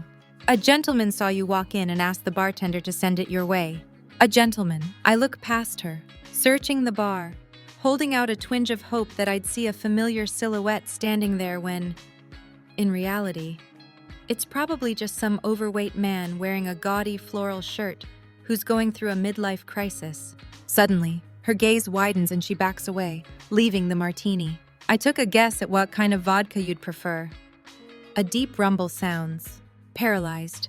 Every muscle in my body stiffens, my pulse skyrocketing. I blink repeatedly, praying this isn't just a dream. A side effect of sitting by a couple of college students smoking pot during my afternoon on the beach. But something made me think you were a Belvedere girl. The heat of his breath closes in on my neck, sending a shiver down my spine. Then a finger runs the length of my arm. Smooth, layered, sophisticated, and so fucking stubborn. He grasps my hand, stepping in front of me. I stare into Lincoln's brilliant eyes and part my lips, struggling to say something, anything. But no words come. I don't know what to make of this, considering the animosity and pure hatred that covered his face the last time we saw each other. But it's no longer there. In its place is a look of unmatched devotion, complete admiration, and wanton desperation. I am so sorry. His voice is choked with emotion, everything about him exuding the same passion and intensity he has since the first time I felt his body against mine. Sorry, what are you? That night I took you to dinner. His hands go to my face, gripping my cheeks. Our first official, unofficial date. Do you remember what I promised you? I swallow hard. That you'd always fight for me, no matter the battle. But I broke that promise. I didn't give you a choice. You just said it yourself. I laugh slightly. I'm really stubborn. I'd already decided what I needed to do. No matter what you said, nothing would have made me change my mind. Not after. I trail off. Not after your father saw us together and reminded you of everything I would lose if you didn't break it off with me. I briefly close my eyes. He told you. Yes, and so did you. Me, I fling my gaze to his. His lips curve up. Your father left an early issue of Time on my desk this morning, along with a note that said if I didn't get on the first flight to Hawaii, I'm not as smart as he thought, and he'd seriously reconsider his decision to hire me. Oh. I pull away, unsure how to react to Lincoln reading that article. I knew it was a possibility. I figured he wouldn't care anymore, that my words wouldn't matter. Judging by the anguish in his eyes, they still do. He lifts his hand to my nape, not allowing me to escape him. Every man in your life has disappointed you. It kills me that I'm one of them. So I'm here to make it up to you, to promise that I'll do my best to never disappoint you again. I can't promise I won't, but if you just give me a chance, I'll do everything in my power not to deliberately piss you off, like slurp my soup or leave my shoes in the middle of the floor so you trip on them. Hell, I'll even stop stealing your panties. I playfully slap him. Don't you dare. My panties will always belong to you. A peaceful smile crosses his mouth as he closes the distance, his lips so close to mine. And what about your heart? That will always belong to you, too. I was hoping you'd say that. He goes to erase that last bit of space between us, but I put my hand on his chest, preventing him from doing so. He pulls back, an eyebrow raised in question. That still doesn't mean this will work. Just because we want to be together doesn't mean we should. It still doesn't fix the fact that I was your student. That you lied for me. Intentionally kept our relationship a secret so no one would find out you violated the code of conduct. Not even the strongest love will fix this. You're not sure you're worth it. His tone is full of fire and zeal as he finishes my thought. I simply shrug. I've done quite a bit of soul-searching these past few weeks. Have come to terms with my past and know I'm worthy of love. I just don't know if I'm worthy of Lincoln's love. Not with what's at stake. He shakes his head, looking around, his expression racked with indecision, as if frantically trying to come up with something, anything to make me reconsider. Then a devilish smile tilts his mouth and he leans toward me, kissing my temple. Wait right here. Dropping his hold, he rushes from me, leaving me confused and a bit intrigued, which quickly changes to utterly horrified when he walks up to the stage where the small band has been serenading us. During a break in the music, he talks to the singer, who happily welcomes him up on stage, offering him the microphone. I meet his eyes, vehemently shaking my head, a heat spreading from behind my ears to my face and chest. Aloha, friends. Lincoln's voice comes over the speakers, to which the audience replies with a polite aloha. I won't be long, because I'm sure you'd much rather listen to this beautiful island music than me. My name is Lincoln Moore. As you can tell, I'm not from around here. He gestures at his suit, looking incredibly out of place, especially when surrounded by people in casual island attire. Several patrons chuckle, nodding in agreement. I work as an associate attorney at a little newspaper called the New York Times. My pulse steadily increases as I stare at him, wondering what he's doing, other than making a complete ass out of himself in front of the crowd. And eventually, the entire world once someone decides to upload this to YouTube. He loosens his tie, sweat forming on his brow, the combination of the June humidity and the lights on the stage beaming down on him. When he shrugs out of his jacket and rolls up the sleeves of his crisp shirt, a few women whistle. Thank you very much, he says in his best Elvis impersonation. I laugh as I'm treated to this side of Lincoln, one I haven't seen in too long now. You see, almost 5 months ago, I met my boss's daughter, although I didn't realize it at the time, and I made the colossal mistake of falling in love with her. A few oohs sound from the crowd. I have no idea what game Lincoln's playing here, what he hopes to get out of telling our story, but I can't take my eyes off him. Either can anyone else. That's not even the worst of it. You see, in addition to being an attorney for the Times, I teach First Amendment law in the journalism program of a local university. And my boss's daughter, gasps echo from the crowd, and he points to the group of women who appear to be celebrating a bachelorette party. They guessed it. She walked into my class that first day as a student. Now, I know what you're thinking. How did I not know that not only was she my boss's daughter, but also set to be a student of mine when the semester began? A devilish glint flashes in his eyes. Suffice it to say, the early days in our relationship weren't exactly filled with philosophical questions about the meaning of life. The entire audience erupts in cheers and whistles. It takes a lot to make me blush.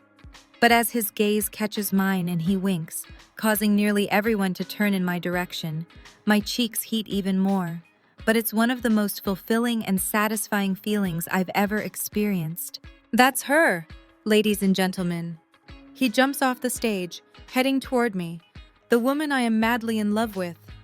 I'd have to be if I'm telling a group of complete strangers about the fact that I've been sleeping with one of my students, which is a very big no-no. The truth is, I loved her before she was one of my students.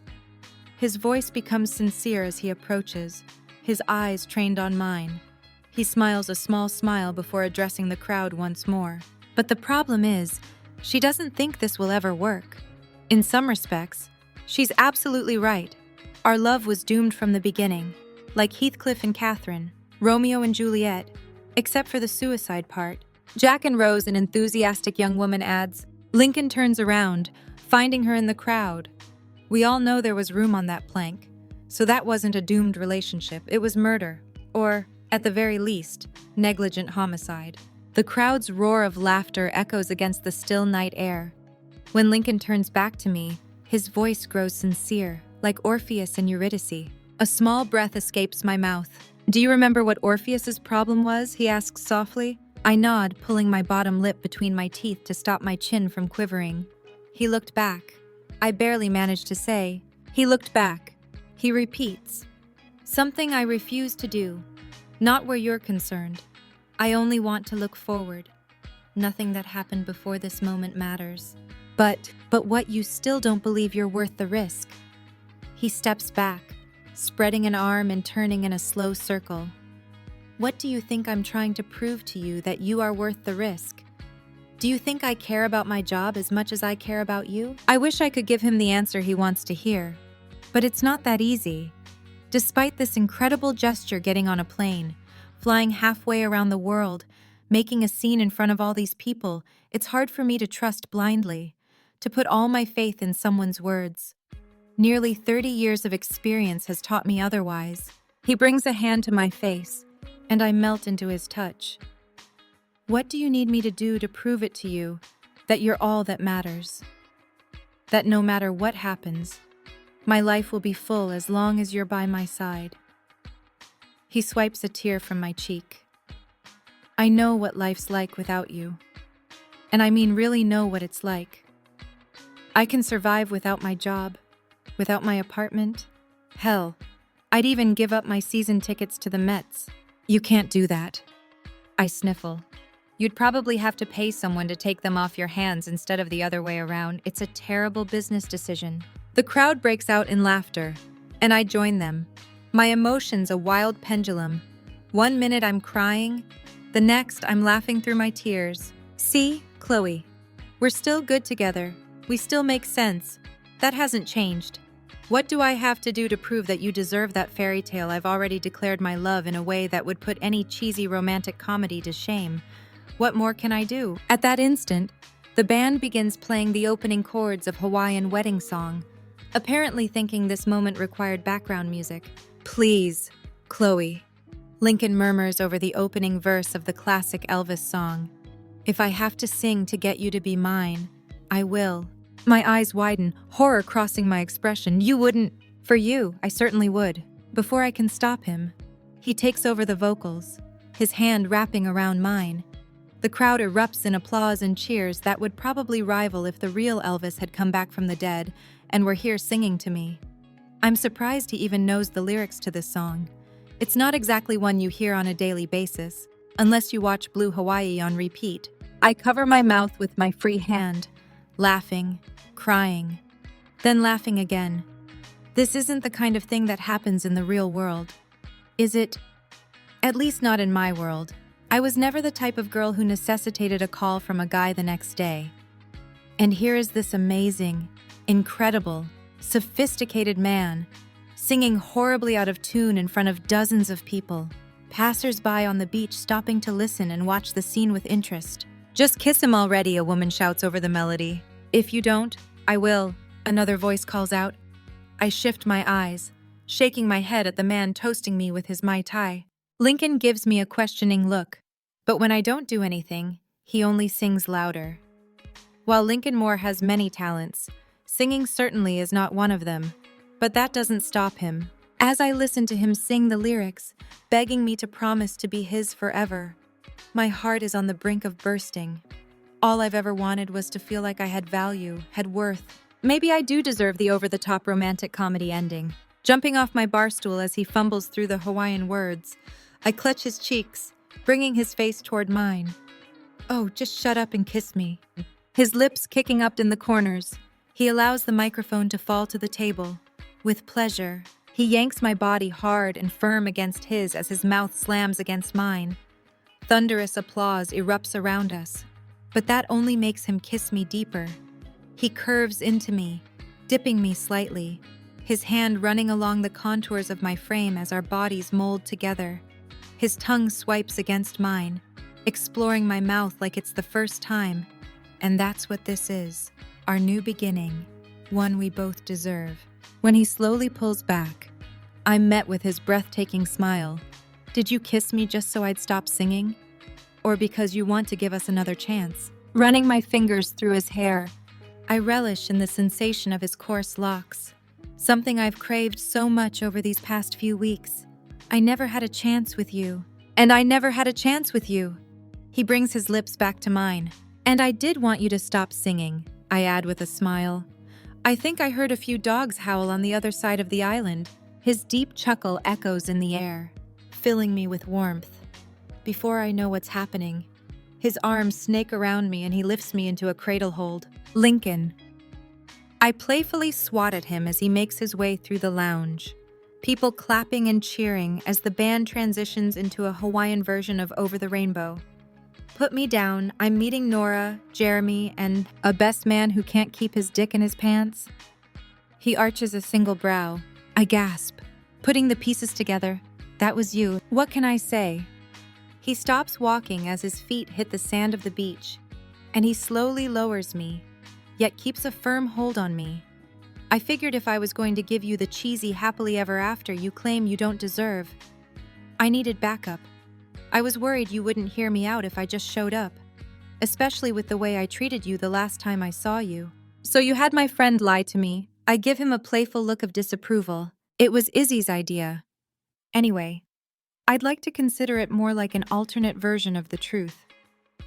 He circles his hips. I do have trouble keeping my dick in my pants, at least when you're around. I lift myself onto my toes, feathering my lips against his. You lawyers, always getting off on a technicality, I murmur. I haven't heard you complain. With a wink, he pulls back. Now, let's go. I have plans for you. He grips my hand and tugs me along the beach. And what plans are those? A mischievous smile builds on his mouth as his eyes darken. To finish what we started a few weeks ago before you stood me up. Don't think you can get off that easily. I come to a stop, forcing him to face me. Then I hook my arms around his neck and touch my lips to his. With you, it's all easy. He breathes into the kiss, then meets my eyes. I love you, Chloe Davenport. And I love you, Lincoln Moore. Say it again. My lips curve as peace washes over me. I love you. God, it's even better than I imagined it would be. Then he kisses me fully, completely, madly. The best kiss in the history of kisses. Because finally, after everything, I know I'm worth this man's love, and there's no better feeling in the world. Chapter 47. It's strange, isn't it? Izzy asks, scanning my apartment. The last of my items officially boxed up. This place has been home for years now, has served as a meeting spot for our little circle of friends. It'll be a bit of a readjustment to not come home to this every day, but I now have a new place to call home. We've had some great memories in this shithole. I agree. Izzy laughs, squeezing my arm. We sure have, but now you'll make new memories, happier memories, in an even better shithole. Although I'm not so sure I'd consider Lincoln's apartment a shithole. I've seen that place. It's incredible. I beam, considering the road ahead. For the longest time, I never thought much about the future. Now I look forward to every day I spend with Lincoln. So much so that when the lease on my apartment was up for renewal, I didn't hesitate when he suggested I move in with him, considering I spend every night at his place anyway. Well, Izzy pulls away, her voice brightening. I should get going. Do you want to order Chinese and eat on the floor like we did when I first moved in? One last memory. I wish I could, but I have plans. Plans. I tilt my head. What kind of plans? You never have plans that don't involve us or work. I do have a life. Chloe, she retorts, avoiding my eyes. No, you don't. You've admitted you don't on a regular basis.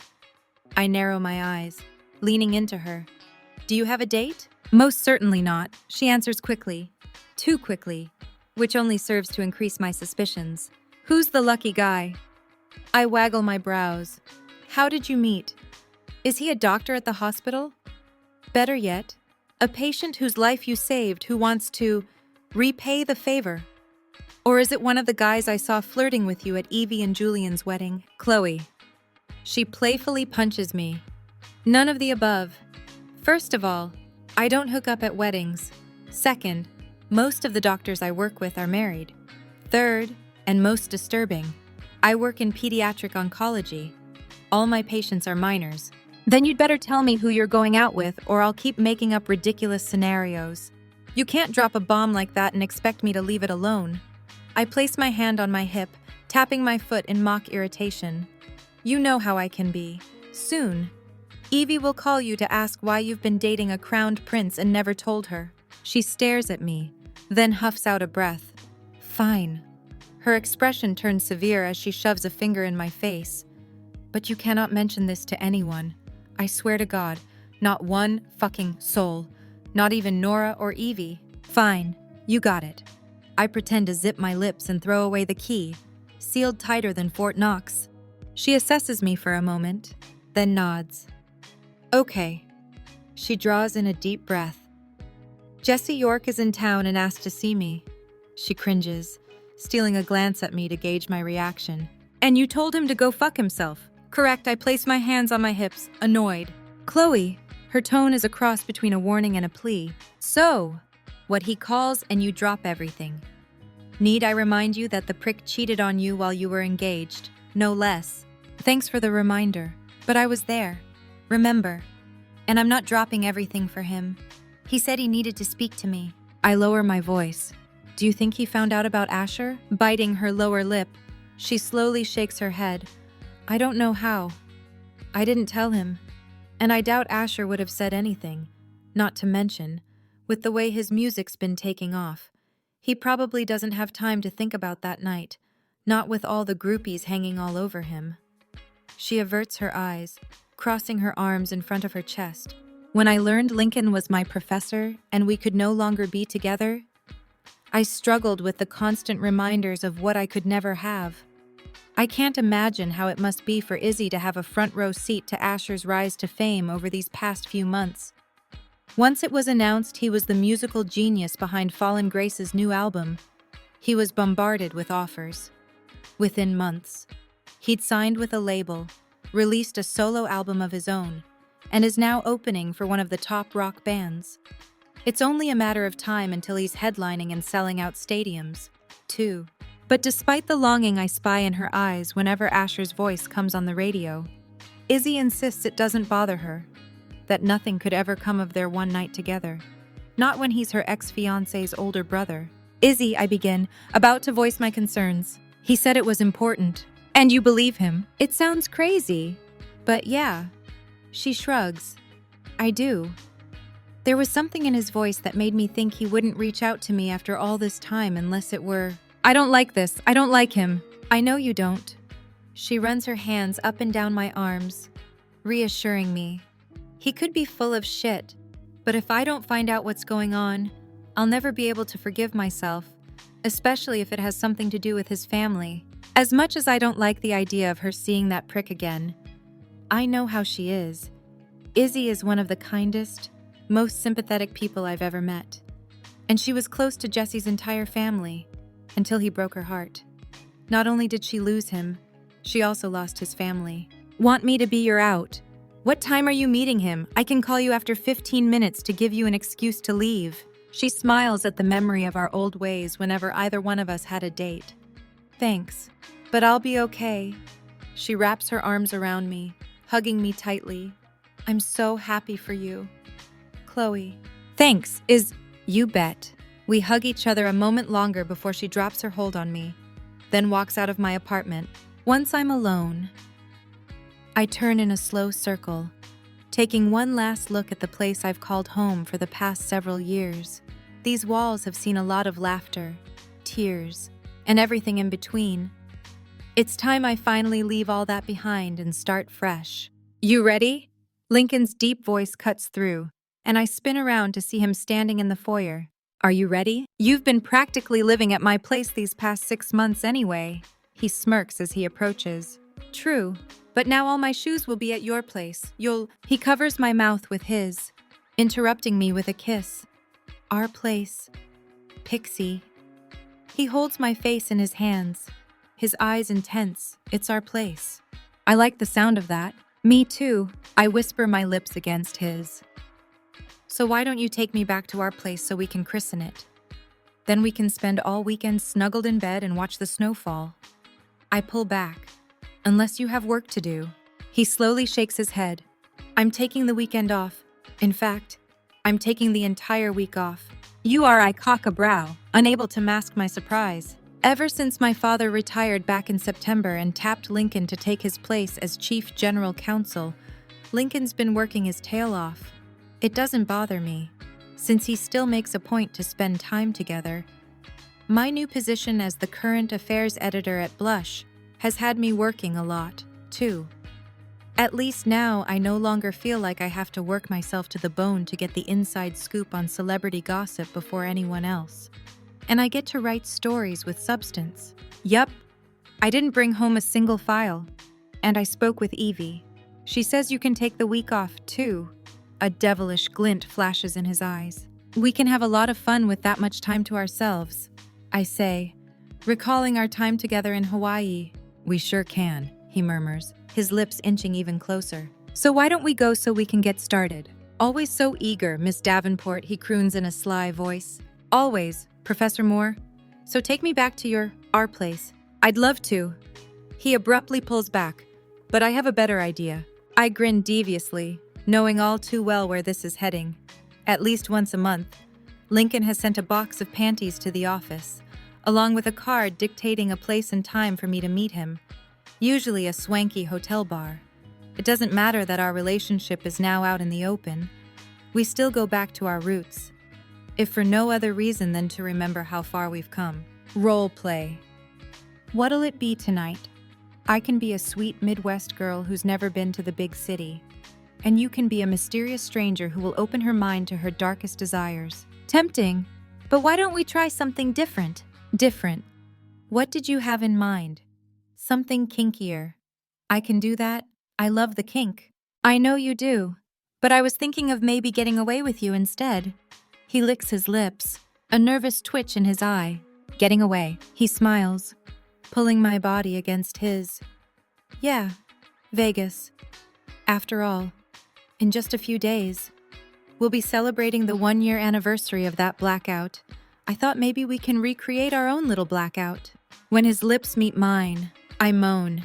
The idea of getting out of Manhattan and into a warmer climate exactly what I need. Even if it is to Vegas, a city I once despised. But now, I don't mind it as much. In fact, I actually like the notion of revisiting the proverbial scene of the crime with Lincoln. And since I stole something of yours last time I was there, maybe I can convince you to come home with something of mine. A souvenir of sorts. A souvenir. What kind of souvenir? If it's panties, you're only going to steal them anyway. No, not panties. He leans in for another kiss. I want to give you my last name, my breath hitching.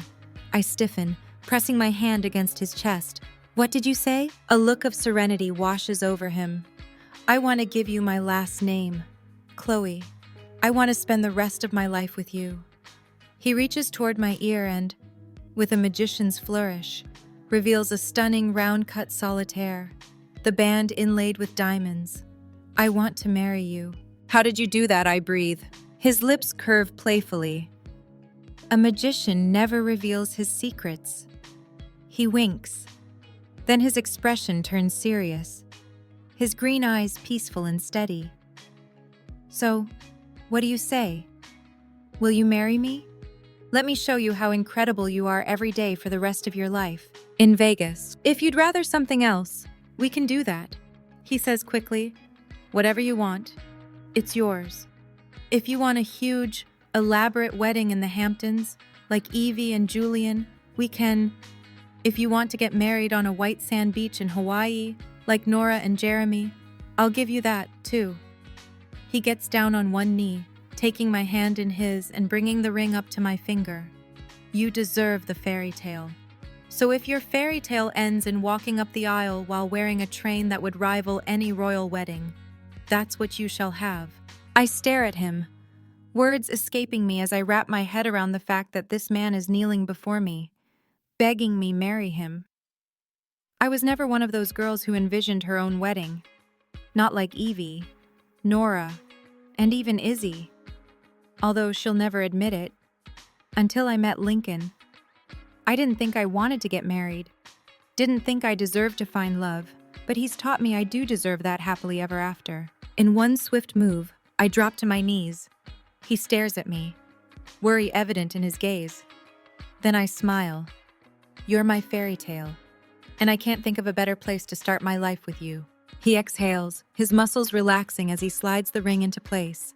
The perfect fit. I know Vegas is a bit unconventional, but I curve into him, pressing my lips to his. The first kiss of the rest of our lives. It may be unconventional, but when have we ever played by the rules? Professor, thank you for reading Wicked Games. I hope you enjoyed reading this story as much as I enjoyed writing it. If you're wondering if Izzy and Asher will ever find their happily ever after, I'm happy to announce that Mind Games is coming soon. Pre-order your copy here. Asher York, talented musician, the voice of an angel, the body of an Adonis, and the man I happen to have a one-night stand with in Vegas. In the meantime, if you're wondering about Chloe's friend, Evie, and her story, be sure to check out Dating Games. My rules for pretending to date a Manhattan billionaire: no kissing, no fooling around, no falling in love. What can possibly go wrong? If you want another read with a forbidden romance aspect, writing. Mr. Right is right up your alley. Keep reading for an excerpt. Grab your copy here. She's a romance author who's always resisted serious relationships, but she can't resist him. For more information about any of my books, check out my website. You can also join my Facebook group, Fans of TK Leigh, for exclusive giveaways and sneak peeks into future books. To make sure you never miss a new release or sale, sign up for my newsletter. Updates sent monthly. Apart from sales, new releases, no spam, ever. Starting in the fall of 2019, I'll be treating my newsletter subscribers to the story of that Vegas blackout from Izzy's point of view. So if you want some Izzy and Asher before Mind Games releases, be sure you subscribe today. I appreciate your help in spreading the word about my books. Please leave a review on your favorite book site. Keep reading for a sneak peek of Writing Mr. Right. Playlist Wicked Love, Sarah Bareilles. Hit and Run, Lolo. No Roots, Alice Merton. In My Head, Maisie Peters. Power Over Me, Dermot Kennedy. Anxiety, Julia Michaels. Natural, Machen Lacey. Light as the Breeze, Billy Joel. Let You Love Me, Rita Ora. Be Scared With Me, Canyon City. If This Is Love, Ruth B. Devils Don't Fly, Natalia Kills. All This Love, J.P. Cooper. Symphony, Thomas Daniel. You and Me, James 2W. Terrible Love, Birdie. Don't Wanna Think, Julia Michaels. Birthday, Maisie Peters. Bitter Pill, Gavin James. Let It All Go, Birdie. Rush, Louis Capaldi Feat. Jesse Reyes. Move Together, James Bay. Orpheus, Sarah Bareilles. Human, Christina Perry. Marina Del Rey, Lola Rhodes. Heaven, Julia Michaels. Bad Guy, Billie Eilish. Ain't Gonna Lose You, Brett Dennen. Speechless, Dan plus Shay. More Like Love, Ben Rector. The Greatest Bastard, Damian Rice. Break My Heart, Right, James Bay. Our Story, Graham Colton. You and I, John McLaughlin. Hawaiian Wedding Song, Elvis Presley. Connection, One Republic. Passport Home, J.P. Cooper. Writing Mr. Right excerpt. Grab your copy here. Chapter 1. Seducing My Boss. Hurry up! Hurry up! Hurry up! I rocked on my heels in the packed elevator as I watched the numbers ascend at a languid pace. Carefully balancing two coffees, one on top of the other, I checked the time on my cell phone. 9:02 Monday morning. I would love to have a job where it wasn't a big deal if I ran a few minutes behind, particularly on a Monday. Particularly after having to stop at Starbucks every day to get my boss his expected triple venti soy no foam latte, the lamest drink known to man. Particularly after having to leave my apartment an hour earlier than normal, without pay, to stand in line at the Starbucks closest to the literary agency in Rockefeller Center, where I worked, to get said lame excuse for a coffee. Particularly because I had to start ordering the same coffee for myself in case I dropped it, as happened one time. The fallout was something I'd like to avoid in the future. I preferred a basic Americano with milk from an actual cow. Not this fake bullshit. I knew all about my boss's allergies. He didn't have any sort of intolerance to dairy. He was just an asshole. and his choice in drink proved it. Finally, the ding of the elevator snapped me out of my vengeful thoughts, and I barreled through the doors into a large, modern reception area. Line 03, the receptionist sang after me, her voice almost smug. I know. I dashed past the desk with Bartlett, Derringer, and Price in big bold letters on the wall behind it, not letting anyone who exited that elevator forget where they were. I wondered if the partners were trying to overcompensate for something. And he's in a mood, she added in warning. And that's different how I mumbled, my voice almost inaudible, running past cubicle after cubicle. I prayed today wouldn't be the day I slipped on the slick marble tile and fell ass over tea kettle. Since I'd started here more than 6 months ago, I had that vision in my head daily. When my desk came into view, I breathed a sigh of relief.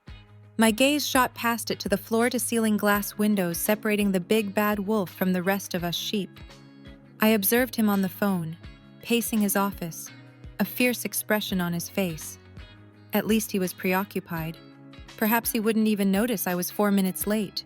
As I set my heavy messenger bag on the ground with a thump, my shoulders screaming with reprieve from the welcome lack of weight, I realized my wish wouldn't come true.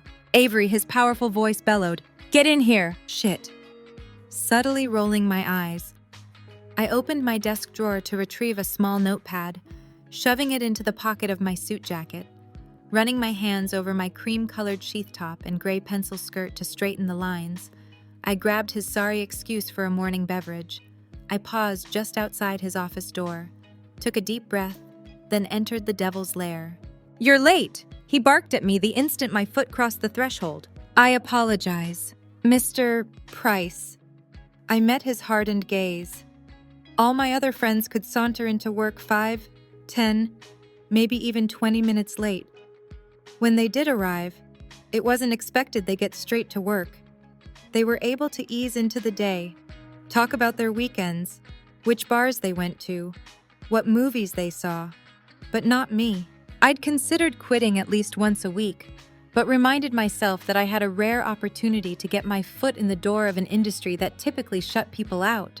This was my chance to have a say in who could be the next Stephen King, Nora Roberts, or J.K. Rowling.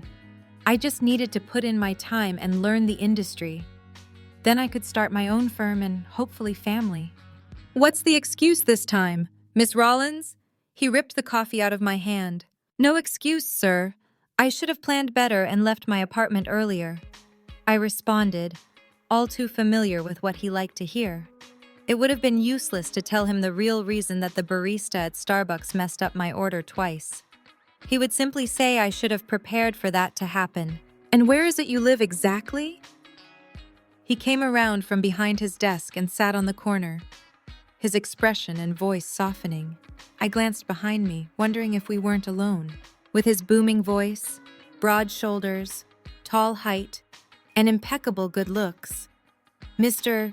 Jackson Price had a commanding and intimidating presence.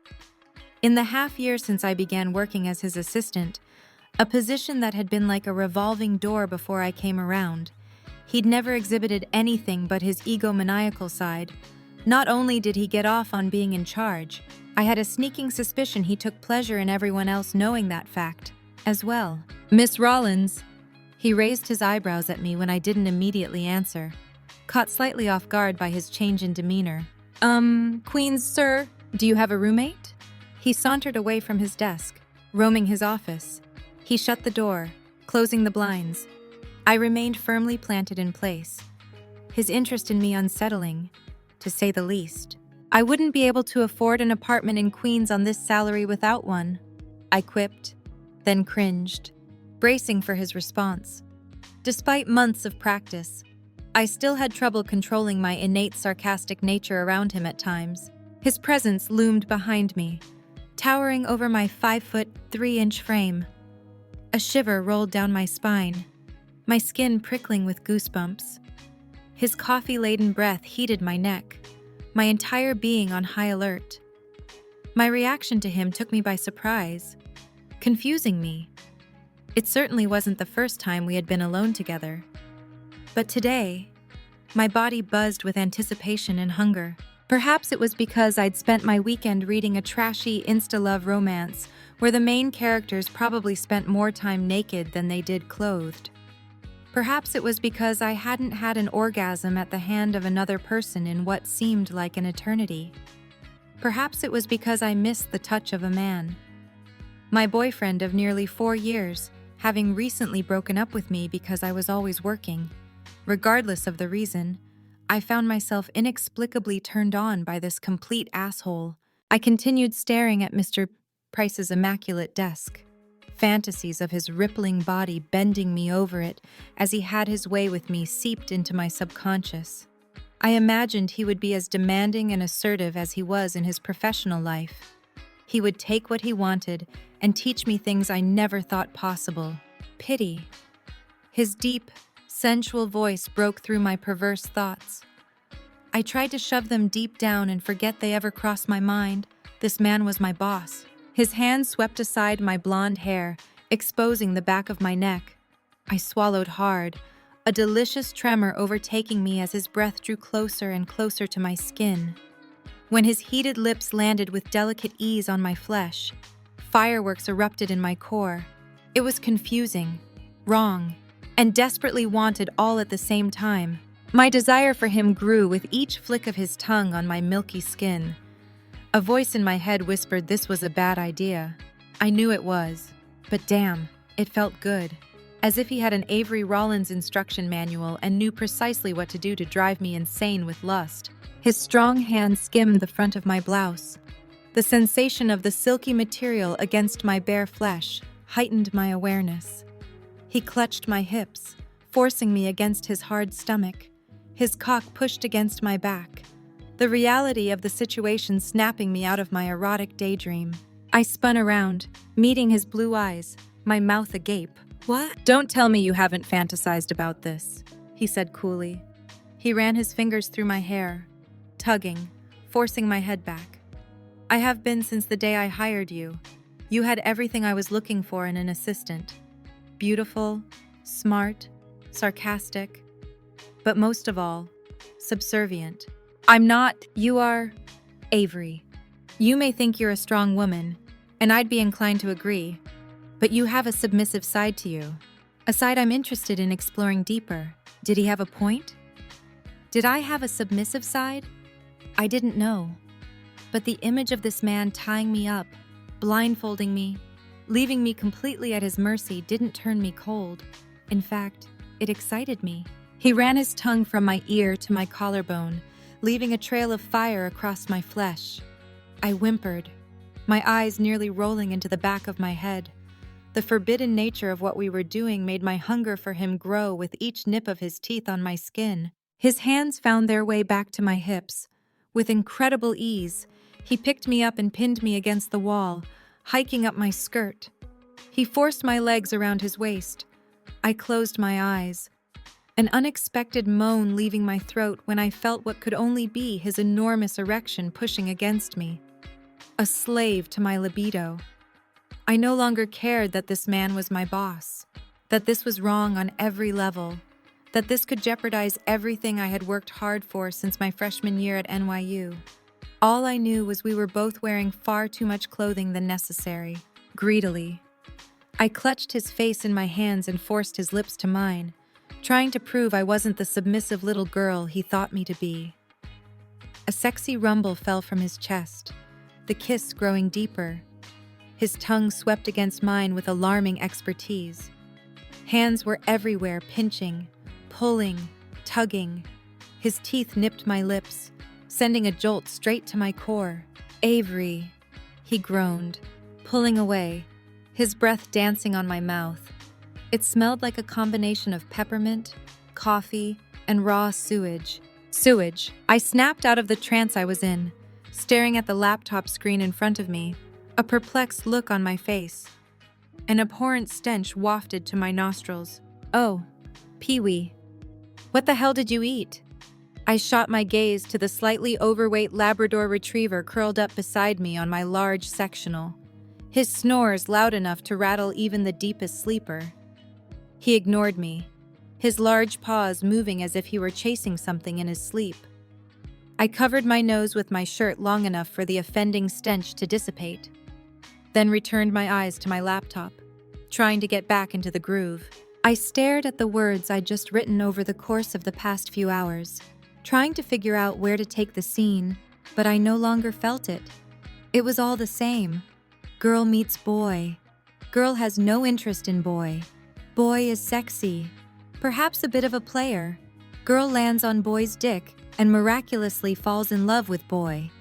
Boy says he doesn't do romance. But something about girl, perhaps her gold-plated vagina, makes him change his player ways. Then they live happily ever after and fuck like bunnies well into their 80s. I wasn't ungrateful. I'd made a career using this formula, with a few variations to spice things up. My readers loved steam and angst, coupled with a hot alpha male, but this felt like every other book. I didn't know how many new words I could come up with for penis, dick, cock, shaft, love stick, man meat, beef thermometer, anaconda, Bologna pony, meat popsicle, Mr. Winky. I'd been known to be very creative, but there were only so many words in the English language to describe these yogurt slingers that were the cause of the most pleasurable orgasms my heroines had ever experienced. It was pure fantasy on every level. Based on my experience, the feat of multiple orgasms was nothing more than an urban legend, a tale men told women so they'd keep their legs spread a little longer. It was no more real than the Loch Ness Monster or Bigfoot. Yet all the pocket rockets I described in my books were able to deliver not just 1 or 2 orgasms a night, but sometimes bordering on double digits. They were the Olympic gold medalists of pork swords. When did it become commonplace to orgasm that much? Who would want to have that much sex? I didn't care if you possessed the tallywhacker of tallywhackers. No sane woman would want her legs spread that much, unless she was getting paid. Frustrated, I closed my laptop and glanced at the clock in my darkened living room to see it was just before 6 in the morning. Grabbing an oversized wool sweater draped on the back of the couch, I pulled it over my head. I smoothed my wavy blonde hair into a messy bun, then snagged a canister of M&Ms off the coffee table, heading toward a pair of French doors. Opening them, I emerged onto my balcony overlooking a narrow public alley in Boston's North End, the famous Italian section of town where people from across the world came to sample some of the best cuisine there was. I climbed on top of a small wooden table and sat facing the window just a few yards away. The moon was still out, stars twinkling in the cloudless April sky. It was cold enough to see my breath in front of me.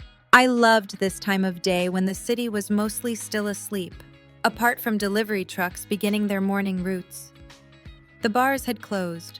Drunk college students had passed out somewhere, and I could just sit and enjoy the peacefulness surrounding me before our small slice of heaven was infiltrated with tourists who thought Olive Garden served authentic cuisine. Growing up in a large Italian family, I was taught 2 things at a very young age.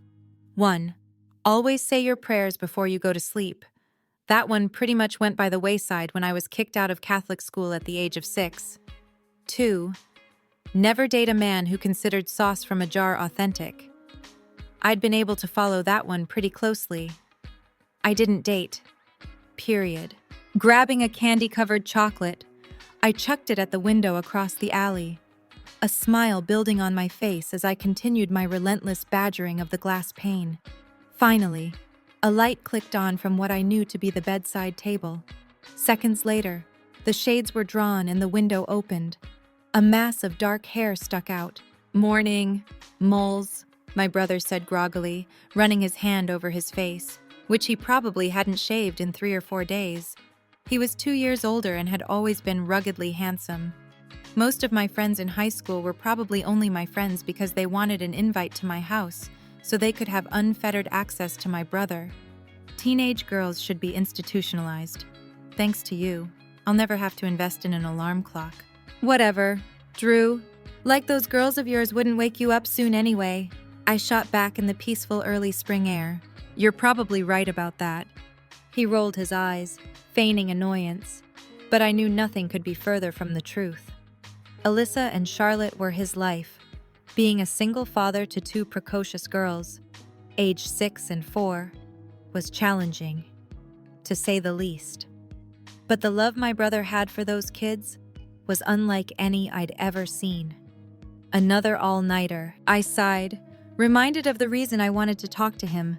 My brother was one of the few people who actually knew about my alter ego, Vivian Fox, author of Sinfully Sexy Romance. Everyone knew I was a writer, but they were under the impression all I wrote were situational humor pieces for a fashion magazine. While that was true, I could pull that shit out of my ass 5 minutes before it went to press. Yeah, I tugged my sweater closer as a breeze blew through the alley, knocking long-forgotten beer bottles and coffee cups around the street 2 stories below us. I never understood why people littered. What is it this time? Bad boy, billionaire, tattooed biker, tormented rock star. Sexy boss. That's a new one, he mused, a smirk on his lips. Isn't variety supposed to be the spice of life? I raised my brows. Touché. So what seems to be the problem? I grabbed a handful of M&Ms and shoved them into my mouth, not caring that it was barely 6 in the morning. In my opinion, the time to eat M&Ms was all the time. What isn't the problem? This book feels like everything else I've ever written. I shook my head. I have this girl jumping on her boss's dick in less than 20 pages. I'm missing something, but I don't know what. Romance. Drew answered quickly. I rolled my eyes. Romance is overrated, says the romance writer, giving him an irritated look. I pinched my lips together, pulling my sweater tighter around my slight body. I love you, Molly. He continued when I didn't respond. But your lack of love life has been apparent in your books from day one. I have a love life, I argued. Boinking meatheads when it suits you doesn't qualify as a love life. Did you seriously just say boink? I stifled a laugh. You're deflecting. I can have a love life without picking out china and drapes. And one of those meatheads happened to be one of your teammates. I was writing a hockey book, so a professional hockey player was the perfect muse for me. And I made sure to give him a black eye when I found out. He narrowed his gaze at me. It wasn't that I slept around, although I was certain my brother thought so. I just preferred to keep my so-called relationships on the light and casual side. It was better for all involved. I'm in no rush to settle down. I'm only 29 plus 1. 30! He interrupted, just like he always did. I shot daggers at him for uttering that blasphemous T-word. I'm not ready to give up everything I've worked hard for and achieved for a man who thinks I should just devote all my time to taking care of a dozen kids. I explained. Throughout my 20s, I'd lost touch with too many friends to count because they wanted to settle down and have a family, forsaking all other relationships for one person and eventually a pack of screaming, puking, crying rugrats. I refused to be someone who would sacrifice everything for a guy and the promise of happily ever after. The right person would never ask you to give up your dreams just so he could live out his. The right person would encourage you to pursue those dreams, regardless of the cost. A forlorn expression crossed his face. I could tell he was still hurt after what he had been through with his ex-bitch, as I lovingly referred to her. Actually, bitch was probably a compliment for the woman Carla was. And I'm pretty sure you're not going to meet him at a bar on Boylston. Those places are a brilliant source of material, I countered. Do you know how many story ideas I've gotten just by eavesdropping on conversations? Hell, the book I'm working on now came to me after listening to some drunk chick tell all her coworkers she was banging their boss. He shook his head, laughing. Whatever you say, Molly May. But I've seen you work on books based on something you weren't familiar with. You do your research. You don't stop until you thoroughly understand something. Maybe you need to do the same here. Here I scrunched my eyebrows. What do you mean? You write romance. Maybe you finally need to. He paused, shrugging. You know, research that. Like interview people about their love life. Sounds a little like When Harry Met Sally, if you ask me. Confusion wrinkled his forehead. You've never seen it, I asked, almost in horror. I'm a guy. Unless there are boobs, bullets, or bombs, or we know we're getting laid, we're not all that interested. Whatever. I rolled my eyes. I'm pretty sure I saw some tears falling down those manly cheeks of yours when we watched The Lion King with the girls last month. You can act all tough if you want, but you're a complete softie inside. Having kids does that. He reminded me, as he so often did, as if I didn't hear it enough from my aunts, who warned me my ovaries were going to shrivel up if I didn't have a baby soon. I opened my mouth to respond when the faint aroma of coffee met my senses. It must have hit Drew as well, because his shoulders slumped slightly. "Smells like Aunt Gigi's down there," he groaned, running a hand over his stubble. I suppose I should make an appearance. She acts like she owns the place instead of the other way around. Do you blame her? She has worked there since she was 16. Aunt Gigi, short for Georgina, was our father's younger sister, our great-grandfather. Alfonso Brincoli changed to Brinks when he landed on Ellis Island, started modern grounds in the early 20th century. Back then, it was just a little cart he pushed to the waterfront where he sold coffee and cookies to the fishermen. It was now one of the few non-chain coffee shops left in the city and was located in the north end of Boston, the only place in town where mom-and-pop restaurants and coffee shops still flourished. The cafe had been passed down through the generations until our father took over several decades ago. It almost went belly up a few years ago, but Drew stepped in and bought the place, keeping the family business afloat. More importantly, keeping Starbucks out of the North End. My great-grandfather had bought the buildings we lived in when he moved his business to its current location. Over the years, the 2 apartments were typically rented out to employees of the coffee shop or their friends. When Carla left Drew, he moved into the apartment above the cafe, and I moved into the building across the alley, so I'd be around to help him with the girls. Plus, I loved being just steps away from some of the best coffee in Boston. "Daddy," a small voice called behind Drew. A mess of dark curls appeared beside him, peeking her head out the window, a wide smile on her face. "Good morning, Auntie Molly." "Morning, Alyssa," I replied with a grin reserved only for my nieces. "Want to come over and make waffles? I have to work today." "Princess," I responded. "And I'm pretty sure you and your sister have school. Maybe I'll come over tonight and we can make some pizza." "Pizza," she exclaimed with enthusiasm. "And then watch a movie, too." "Of course, silly." I heard a shuffling inside my condo and looked over my shoulder to see a tall physique come into view. My eyes widening at his nakedness, I shot off the table, nearly spilling my M&Ms. "Gotta go. See you later. Drew. Love ya. Liz." I threw open the French doors and quickly ran inside. "Hey, babe," Kevin said, scratching himself as I hurriedly closed the blinds so as not to scar my niece for life. Hell, I was pretty sure the size of his junk had already scarred me for life. "What are you doing up so early? I didn't even hear you get up." "I've been awake for a while." I peeled my sweater off and slung it onto a chair as I walked through the cozy living area and into the kitchen. I checked the kettle, made sure there was enough water, then ignited the gas burner. "Doing what?"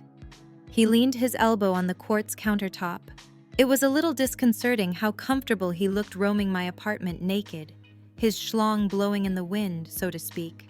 "Not much," I lied, pouring beans into the grinder and hitting the power button. I wasn't the type of girl to spill her innermost secrets to the guy she was, as my brother put it. Boinking. The details of my life were completely unrelated to Kevin's ability to perform in the sack. He was a nice distraction and open to trying new things, which was extremely beneficial in my line of work, especially when working on the steamier parts of my books. Other than that, I didn't feel much for him. "You get up early a lot," he practically shouted over the sound of the coffee beans being pulverized. "Just working on stuff for the magazine." Turning off the grinder, I avoided eye contact, measuring the coffee grounds into the French press. He crossed his arms in front of his chest, his large biceps bulging. I hid my displeasure. Kevin was every woman's fantasy. Toned muscles, 8-pack abs, a few tasteful tattoos dotting his arms and shoulders. He just wasn't my fantasy man. I liked my men a little squishy with some imperfections. However, beer bellies and nose hair didn't sell books. People read to escape, not be reminded of their ordinary, mundane lives. For the past several months, Kevin had been my unknowing muse for a handful of book boyfriends. It was a great arrangement, even if he remained unaware of the details.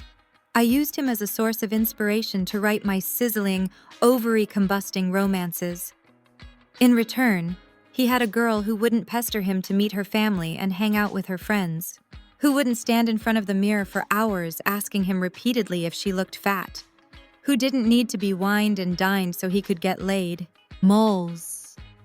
Kevin's voice made me tear my eyes away from his chest.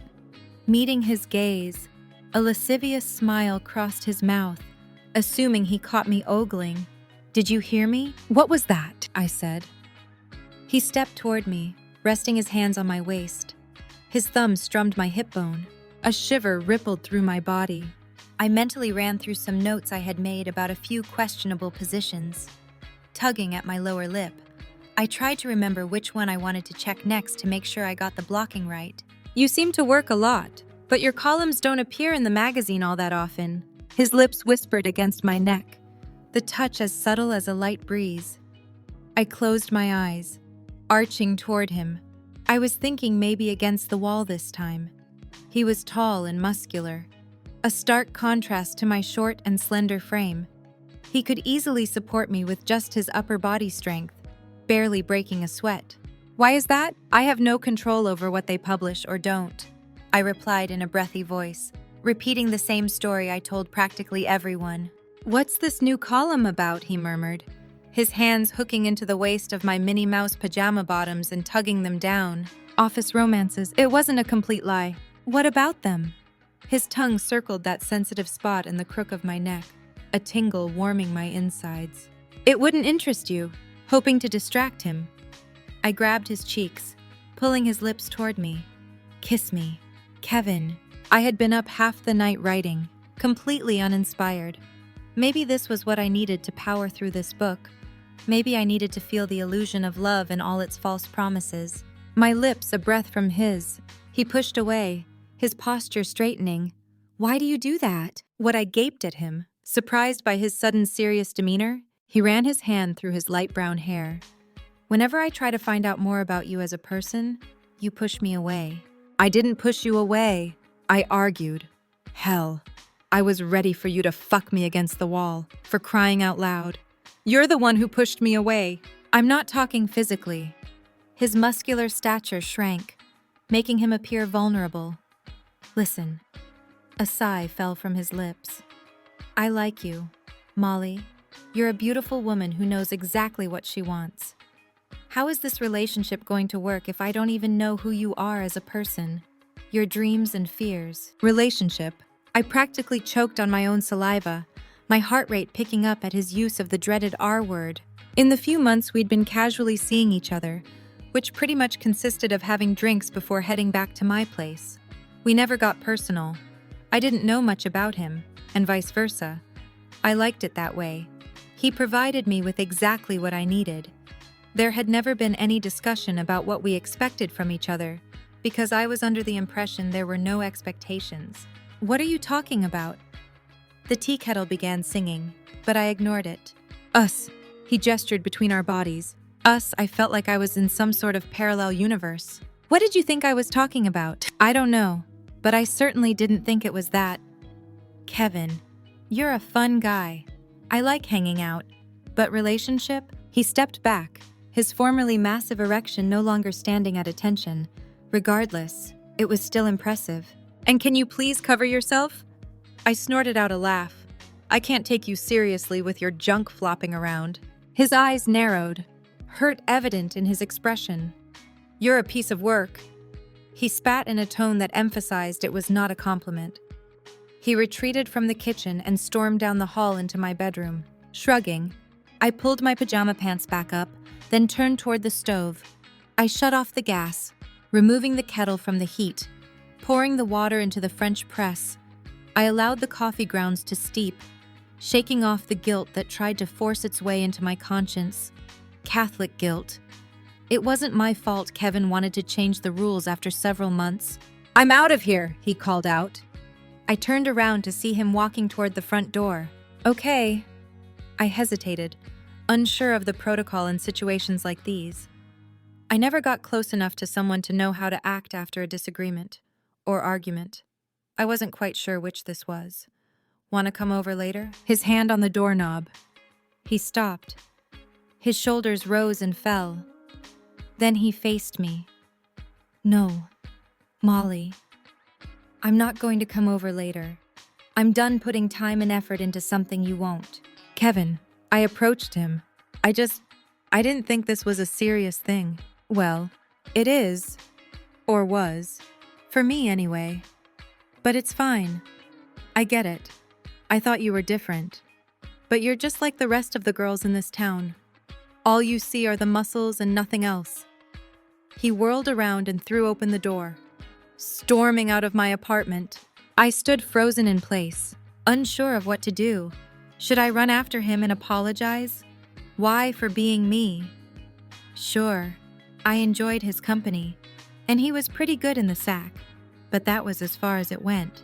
Like I heard my father say all those years ago when my mother left him because she wanted more out of life than kids. Like I was reminded when Drew's ex-bitch, Carla, left him because he was no longer the hockey celebrity he once was. Real love isn't real life. There was no such thing as happily ever after. Humans existed only to inflict heartache on others. Nothing would ever convince me otherwise. I hope you enjoyed this peek into writing, Mr. Right. To read more about Molly, be sure to pick up your copy here. Mind Games Asher York, talented musician, the voice of an angel, the body of an Adonis, and the man I happened to have a one-night stand with in Vegas. No big deal, right? What happens in Vegas? Well, you know how the saying goes. Did I mention he's also my cheating ex-fiance's older brother? I walked away, hoping my momentary lack of judgment would stay in the past. Boy, was I wrong. Now Asher York is back in my life, and that flame I'd hoped would flicker and die after our months apart still burns bright. But can I put my heart on the line? Knowing this man has the power to obliterate it, can I allow myself to come between two brothers? There's only one way to find out. Let the games begin. Sign up for a pre-order release alert of Izzy and Asher's story today. Click here. Acknowledgements. Book 20. Wow. I probably say the same thing every time I sit down to write these acknowledgements, but I'm still blown away to think that I'm still doing this, that I'm still writing stories for you all to enjoy. I never thought it would turn into this, but I'm so glad it has. I couldn't do any of this without the support of my #1 fan, my husband, Stan. He supported me from the very beginning, not even batting an eye when I told him I'd written a book, and I'm so grateful to have him by my side. And of course, a big thank you to Harper Leigh for always being a source of inspiration, and to Carissa and Bree, my 2 nannies who help watch Harper so I can find the time to write. There's only one woman I trust with my babies, and that's Kim Young. Thank you for your advice and expertise and flexibility when I keep moving my release dates around. I couldn't do this without you. Another huge thanks to my PA, Melissa Crump. You came in when I was at my breaking point, so thanks for stepping in and doing this job with little direction. It took me years to finally break down and hire a PA, and I'm so glad you're here to pick up the slack. And there's a lot of slack on my end. On that same note, thanks to my admins who helped me maintain my reader group and author page Vicky, Lynn, Leah, and Joelle. Thanks for taking the time to help out whenever you can. A huge thanks to my beta readers for reading this and giving me your opinion, even when I constantly change my mind about how many books this will be. Yay for getting it down to just 1 book. Even if it is a long book. Stacy, Melissa, Vicky, Lynn, and Sylvia, thanks for everything. Another big thanks to Emily and the team at Social Butterfly PR for handling this release and adjusting when I changed my release plan a month beforehand. Never a dull moment with me as a client. Thank you to my wonderful reader group on Facebook. I absolutely love having a special place where I can hang out and interact with all my amazing readers, even if it is just drooling over some eye candy. And last but not least, thank you to you. Thanks for picking up this book and taking a chance on me. Whether this is your first T.K. Leigh book or your 20th, I'm grateful you made it this far. I hope you enjoyed the ride. Just wait. Izzy and Asher are up next. Here's to another 20 books, peace and love.